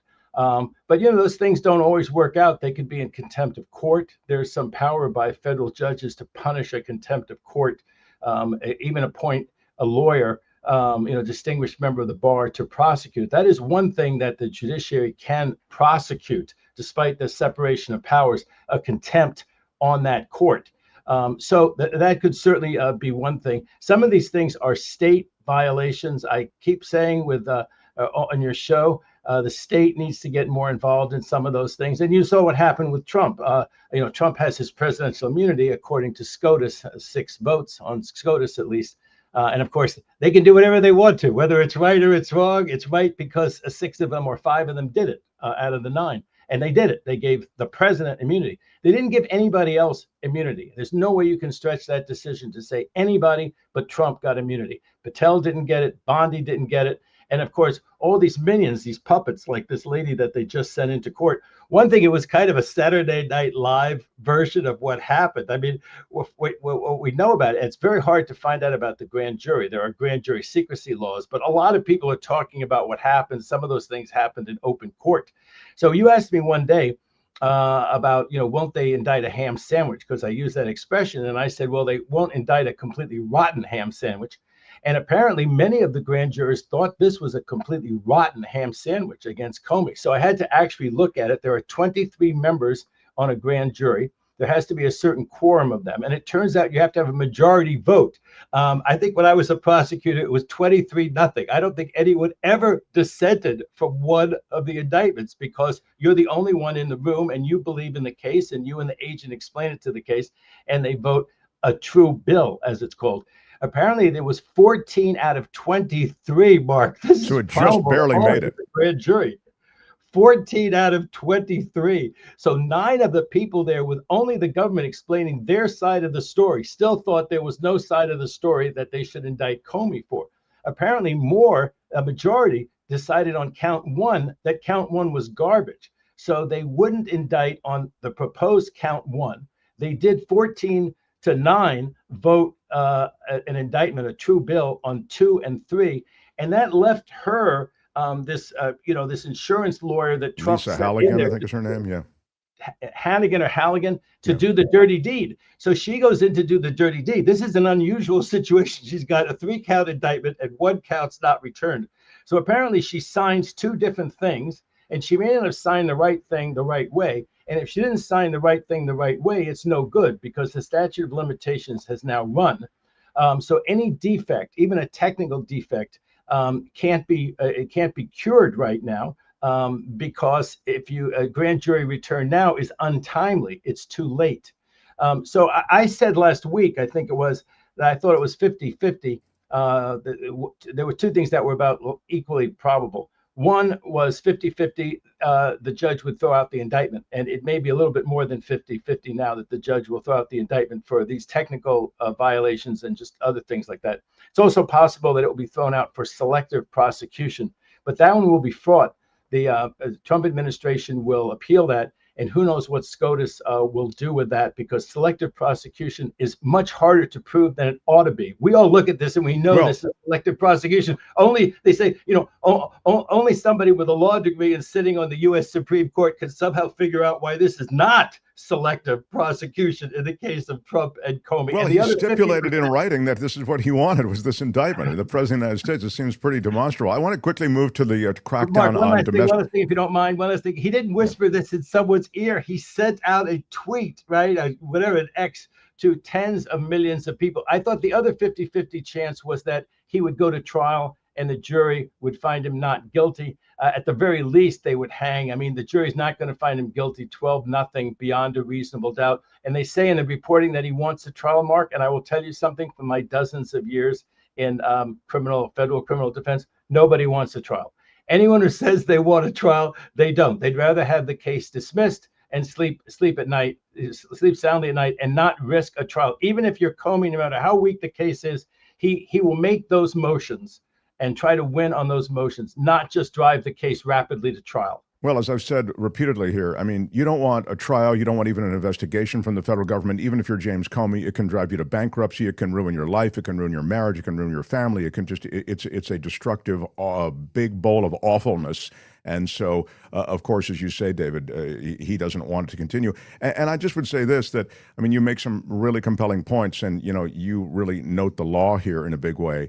I personally, in a way, don't care what happens to James Comey. I mean, James Comey to me is a bit villainous, honestly, in American history for what he did with the declaration of the reopening of the Hillary Clinton case about her emails and making that announcement 10 days before an election that was settled by like 48,000 votes. So but what happens with the rule of law is incredibly relevant to the rest of us. And the idea somehow that you can just tee up whatever case you want and the president demands. That's incredibly important. So from that standpoint, we watch with interest. But I wanted to ask you about something else, if I could, please, about an executive order that was drafted. It was a memo on speech. Trump talking about domestic terrorism. This is again sort of in the shadow of the Charlie Kirk murder. Trump talking about domestic terrorism without really a definition of what it is. He's talking about speech by individuals and organizations opposed to the Trump administration's policies. And he's talking about also what was wrapped up in the Kimmel decision and what he views as sort of hateful, negative rhetoric toward the administration. And the things they are doing, this is a quote, "I haven't seen government actions like this in my lifetime," said a deputy litigation director for First Amendment policy teachings at Columbia University. The most recent analogies would be either from Nixon or the Red Scare. So again, this memo starts by linking political assassinations of Kirk and Brian Johnson, the CEO of United Healthcare, to somehow the hate speech associated with domestic terrorism, as the president puts it. And all of it is left-wing speech. Can you speak to this? It strikes me as incredibly relevant to the No Kings protests that are coming up, and to all the kinds of dialogues and discourses that we're having right here on our show. Well, I think it's incredibly important. I think the good news is that the targets are people who have money and influence and who can defend themselves. I don't see Trump going after what they call the lonely pamphleteer. I don't see him going after, podcasts and things like that. He wants to go after the major media markets. He wants to go after people like George Soros, who shouldn't have to be in this situation, but is someone who can afford to defend himself. So I think a lot of those people that he wants to target are big boys and girls who can, take care of themselves, hire good lawyers. And I think he'll get nowhere. In terms of the context, this idea that there's this, quote, hate speech because people disagree with you and that you want to term it hate speech. I mean, he's now, of course, he's living in the same world, but he wants to deny the world that he lives in. The world that he lives in, Laura Ingraham and Sean Hannity go on TV every single night to a huge audience and have this complete spin, to be polite about it, on the news. The Fox shows that I go on, either they have me on as the foil and I try to give the whatever the liberal moderate point of view back if they'll let me get a few words in, and Fox basically wouldn't. So that's why I'm on News Nation, because they'll let me explain my side of the story. But Fox has those presenters I'm talking about have a totally skewed view of things. And there are these even more far out right-wing stations that have even a much more view of things. And certainly their statements toward DEI, toward all kinds of other things, you could certainly term them hateful. Certainly somebody could go after them. Biden could have gone after them. And there are instances of how Biden supposedly and his administration went after free speech are ridiculous. They talk about this one thing with the COVID and all that kind of stuff. And again, there was a compelling interest in what Biden was trying to do to not have disinformation go out, rattle out there and get people all upset on false news. You could publish real news to the extent they have anything at all, that they had some of the tech companies not have as wide dissemination of basically false information as they did. That's their example of the free speech. And so they're just, what's good for the goose is good for the gander. Biden, you go back to the Obama administration, you go back to Clinton, no Democratic administration did this. There were some things under W that I thought were, the Patriot Act, some of the things that he did. Certainly he was no friend of free speech. But there really has been nothing like what Trump's trying to do. But the good news is I don't think he'll get away with it. As Jimmy Kimmel said, I got dismissed because of my low ratings. Look at me now. Look at my ratings now. And, ABC and what's it, the other station should have done the same thing. But, ABC and Disney, they want to take over this NFL thing. And the NFL, they figure, is where the money is. The legacy media really needs, live sports to get people to watch the live TV that they sell. And so ABC's desperate for a deal. When Trump says, oh, I got Slopadopoulos to pay $15 million on account of Slopadopoulos, George Stephanopoulos made a little error, and they probably had discovery and records that were going to come out that he was told not to say that Trump had been found guilty of something. He was found guilty of something really bad, but not as bad as what Stephanopoulos said. And they probably had memos saying, don't say double X. And he said double X. And he should have just stuck to the X that Trump had actually been found liable or guilty. Now I'm going to get myself in trouble. Well, more to the broader point you're making. The fact is, CBS wanted the Paramount deal. Paramount wanted the Skydance deal, or I think it was Skydance. Maybe Skydance is the TikTok. Anyway, it's that merger. They wanted approval. They needed government approval. As you say, Disney wants the acquisition of the NFL network. They need government approval. So you have all of these outlets and networks that are part of big companies that need the government for some kind of approval, either mainstream FCC or Justice Department. And so in a way, Trump's got them over a barrel. And throw in a dash of the Nexstar stations needing government approval for the number of stations they can have in their network of stations that they own across America. They needed that restriction lifted, and they need government approval. So they were all too happy to play ball. They take Kimmel off the Nexstar station. Sinclair, which is right wing, takes Kimmel off of their network of stations. And that's how you get it. It's got nothing to do, in a way, with Kimmel. It's got to do with the demands of the president and the power of government. Well, Nexstar, let me say this because I'm on News Nation. It's owned by Nexstar. So I'll say this whether I'm on Nexstar's News Nation or not.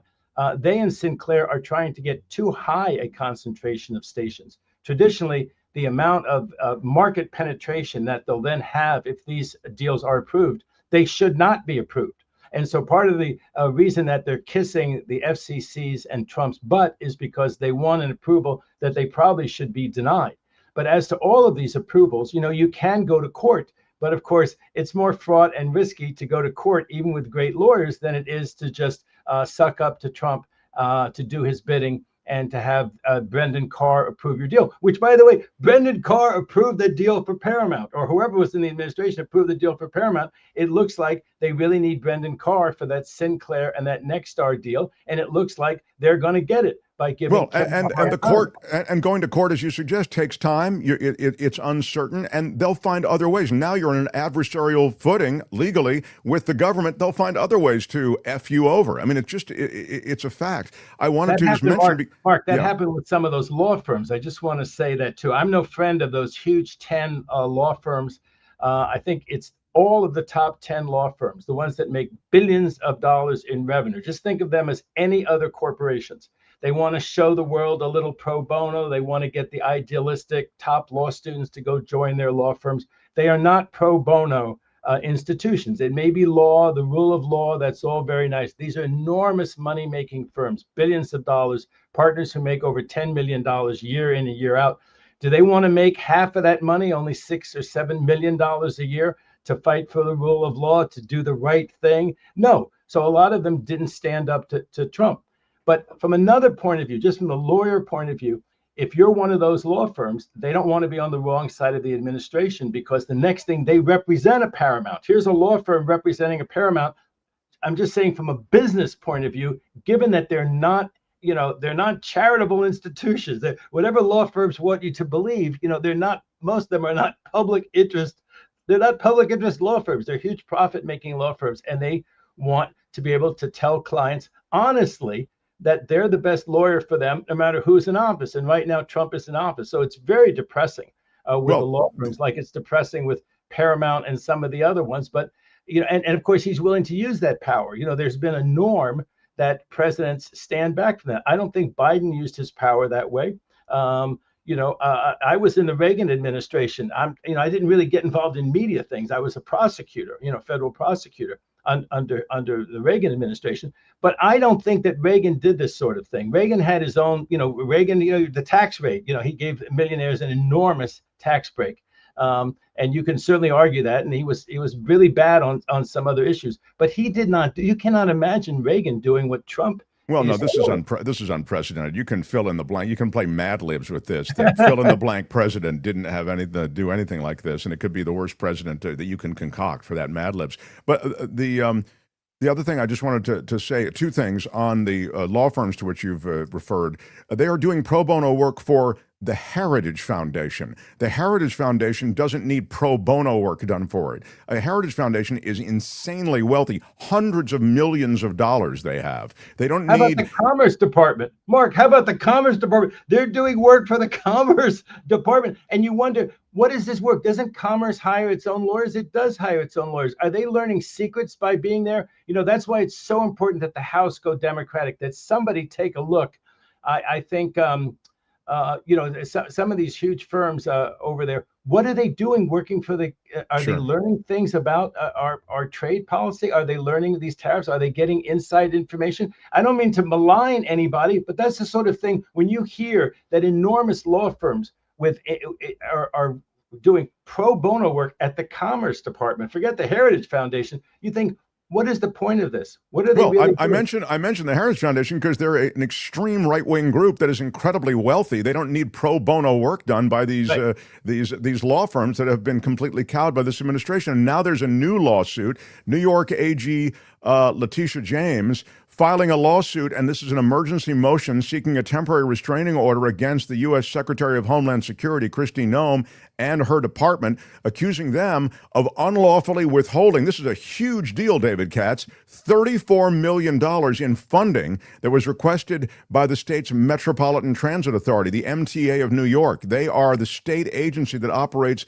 the New York City subway, the buses, the commuter rail lines. They serve nearby suburbs. So she filed in U.S. District Court for the Southern District of New York an emergency order by midnight to safeguard the MTA's funding. Department of Homeland Security, they're seeing a way they can leverage against this democratically controlled area, which is New York, all of this money that comes from the feds, $34 million. A lot of it was designed and earmarked for major commuter improvements around in and around New York City.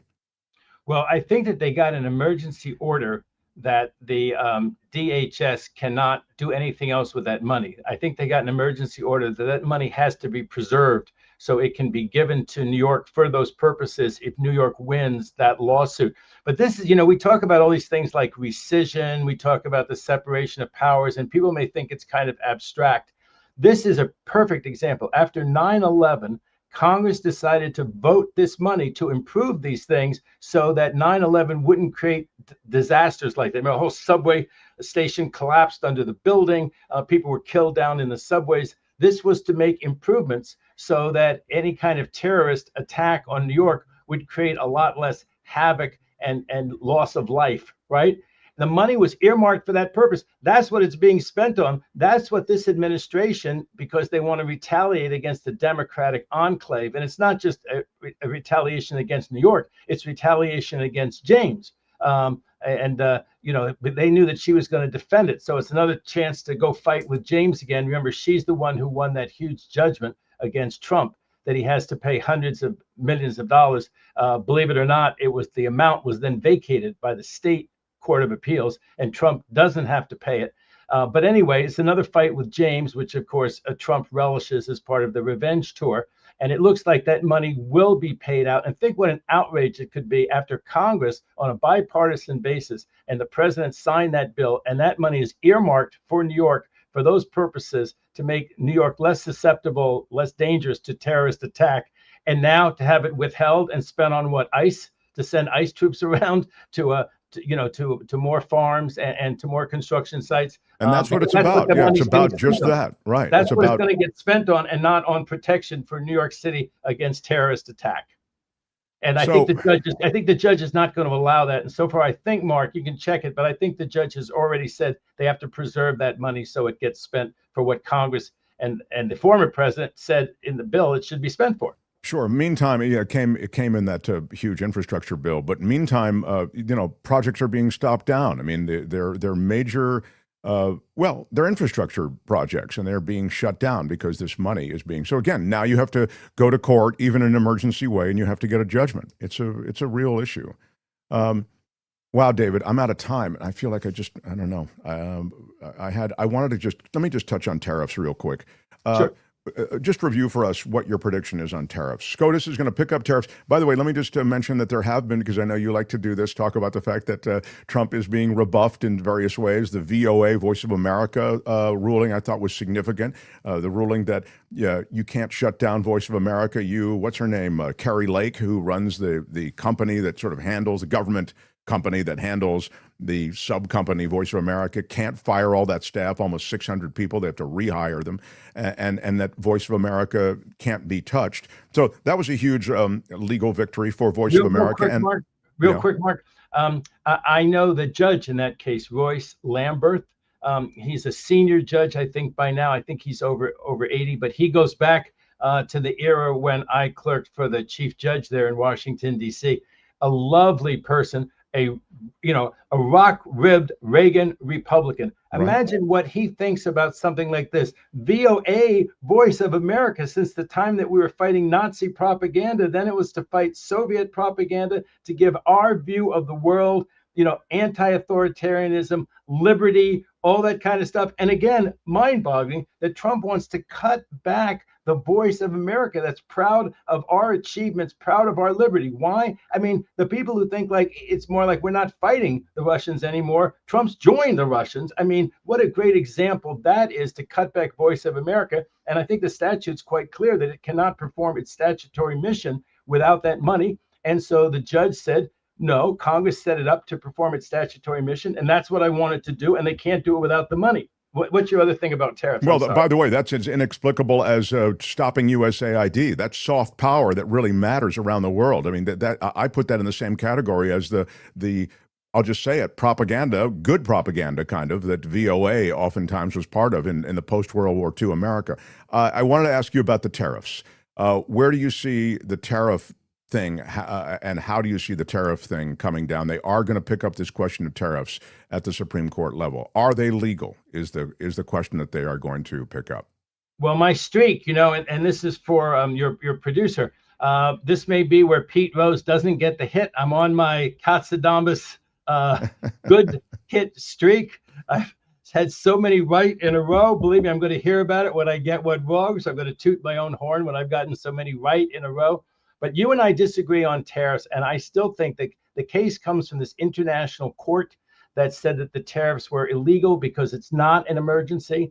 Then it went to an appeals court that hears these specialized kind of cases, and these experts on tariffs and what's constitutional and legal and not said 7-4 that Trump's tariffs were illegal, and they struck them down. It's a bit troubling that court and the U.S. Supreme Court has allowed them to still be collected during this interim. But the Supreme Court has put the tariffs argument in the U.S. Supreme Court on an expedited schedule. So it'll be heard, I think, within the next month. Maybe it's less than a month from now. I think they'll rule promptly after that. And I think that they will say that there's no emergency. Trump claims that he has this emergency power, and it doesn't have to be handled by Congress, which has power over taxes and tariffs. But in this emergency, and the emergency is supposed to be that drugs are coming into the country. Well, drugs have been coming in for a while, and they've actually going down in the last year. So that can't be the emergency this year, with drugs going down this year. And the other is that we have a trade imbalance, which we've had for decades. So neither one being an emergency, I think that the U.S. Supreme Court's going to say about 7-2 that it is not an emergency. It will go back to Congress. Congress will make their own deals with all these countries. Some will pay more, some will pay less, but it won't be an arbitrary thing where Trump or any president can shake people down. This is not the way to run foreign policy, and it's not the way the Constitution, since the Constitution specifically says taxes and tariffs are with Congress. And the only exception would be if this were a true emergency. It's not a true emergency, and then they'll have to recoup the money, give the money back. And that's no big deal. Administratively, that's not the U.S. Supreme Court's problem, that it will be a little difficult to give the money back. The people who have the good claims, Mark, will make their claims. They're keeping good records, and they'll get their money back. Will we consumers get our money back? No. We consumers are probably going to get screwed, but then again, it's the Trump administration. We consumers are getting screwed almost every day. With the things that just add it to all the other things you're being screwed on. Yeah, the idea that is not underpinned by facts. The tariffs. I mean, I think that's demonstrably true. Your notion about the Supreme Court and the way they're going. I mean, I would never argue with you. You know these justices and the way they go so well. I would just say that when I see something like from a Clarence Thomas, who I understand is a true believer, where he was saying in the last week or so, I was going to get to this, but we're kind of way over time, that he's not a believer necessarily. Is it stare decisis? Is that the, in precedent? Like, we don't have to always rule with a precedent, which is a fundamental tenet of the Supreme Court. The idea is, we don't need to respect precedent because that's, after all, just a concoction of one person's opinion. That was essentially what Clarence Thomas said. When you're dealing with that kind of court that are kind of reverse engineering judgments, I'm going to somehow uphold the president's tariffs, and I just have to figure out a way that I can even speciously allow the law to support it. I don't know. I think that maybe the tariffs survive. Well, that's what we are going to see what happens, Mark. This is pros versus Joes. Katz, you're the pro and I'm the Joe. We'll see. You and I disagree without being disagreeable. I just want to say, with these debates that I've had, like on News Nation and Fox, when they allow a debate, you were talking about the Heritage Foundation, right? I think I've debated 3 or 4 top people at the Heritage Foundation and Lewandowski. Lewandowski's been one of my debate. He's an attack dog, and he's really good in those forums. So good for you. Yeah, I think I won that debate. No, I believe it. No, I believe it. You're good. I've seen all your stuff, and it's really, really good.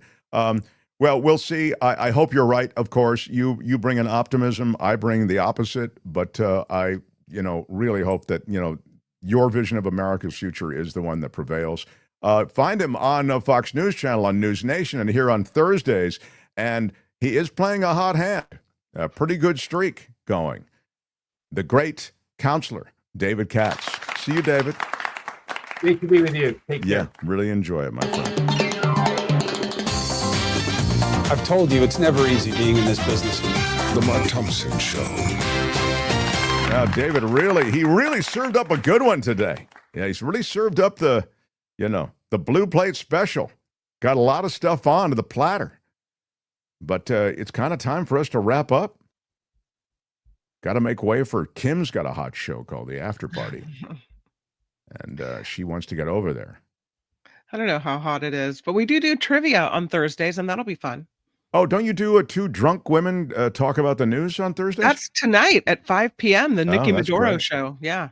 It should be Be called willing to bet my lunch that there's alcohol involved. Commish, don't you agree with me on that? The branding on that show is wrong. It should be called 2 Drunk Women Talk About the News. Don't you agree with me? Yeah, I agree. Yeah. I mean, I don't. I'm trying to help. I can't. It's what can I do for these people, Commish? Why are you yelling? I really try to help, especially Kim. I adore Kim.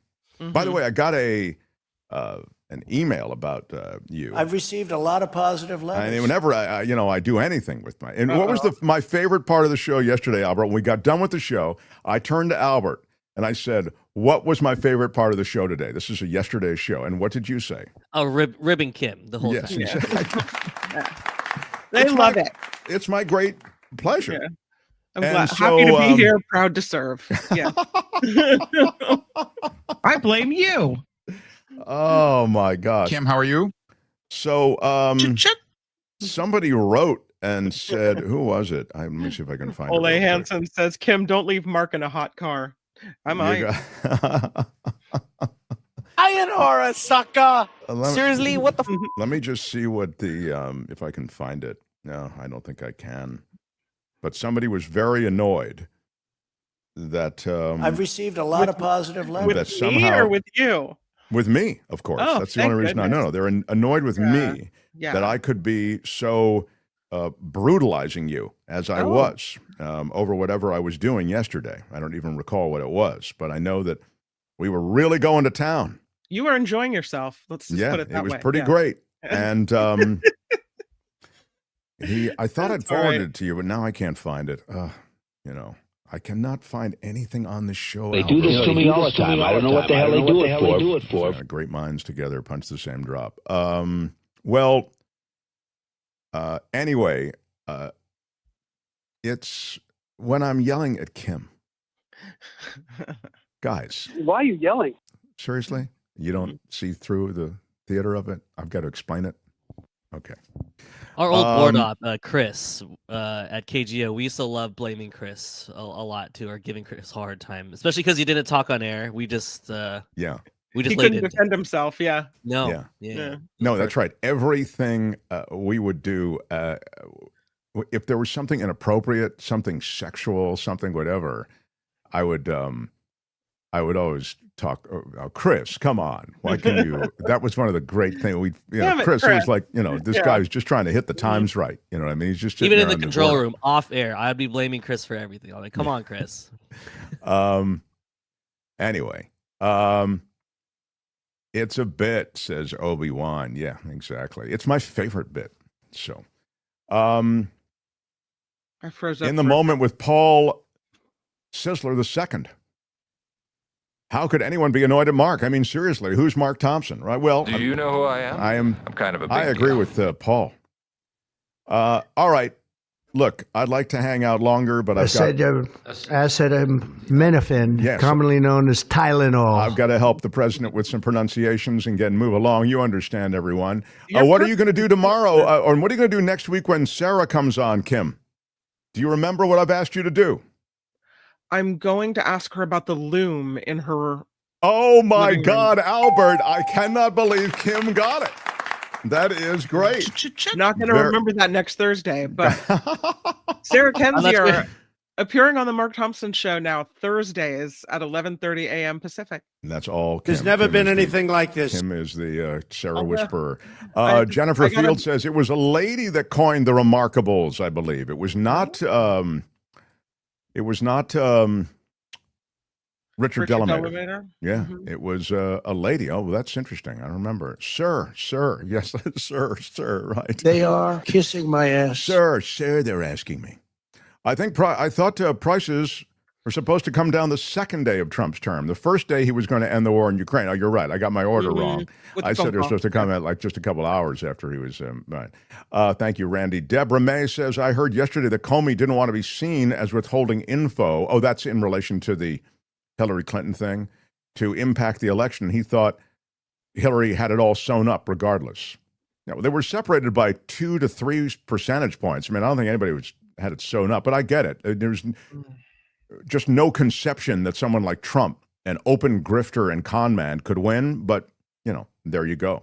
So I get that Comey thing. I didn't want to seem like I was putting my finger on the scale, but by making the announcement that the email investigation is being reopened by the FBI, you are putting your finger on the scale. It was just Comey. I have utter disgust for him.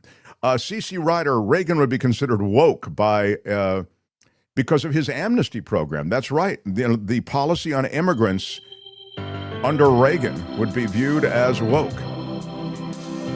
Wild times. Great comments. Thank you, all of you who populate the chat, and all of you who leave comments after in replay. You can leave any number of comments, any number you want. Yeah. Challenge yourself. Leave a big number. Yeah. Go for it. All that interaction with the show that you do helps us in the algorithm of YouTube too. And share anything like the Kendzior comments and Kendzior video. That'll be up. Also, check out Sarah's Substack and the Katz conversation. David and I talking about a lot of the stuff before SCOTUS and disagreeing a bit on what SCOTUS may do with the tariffs. Of course, I'm just speaking out of pure pessimism and lack of faith in humanity, and he is at least using the underpinnings of the law. I'm Shadow Stevens for the Mark Thompson Show. Bye-bye. I loved it, Albert. Thank you. Out of time. Bye-bye. Kim, thank you. Out of time. See you for the Big Friday show tomorrow. Bye-bye.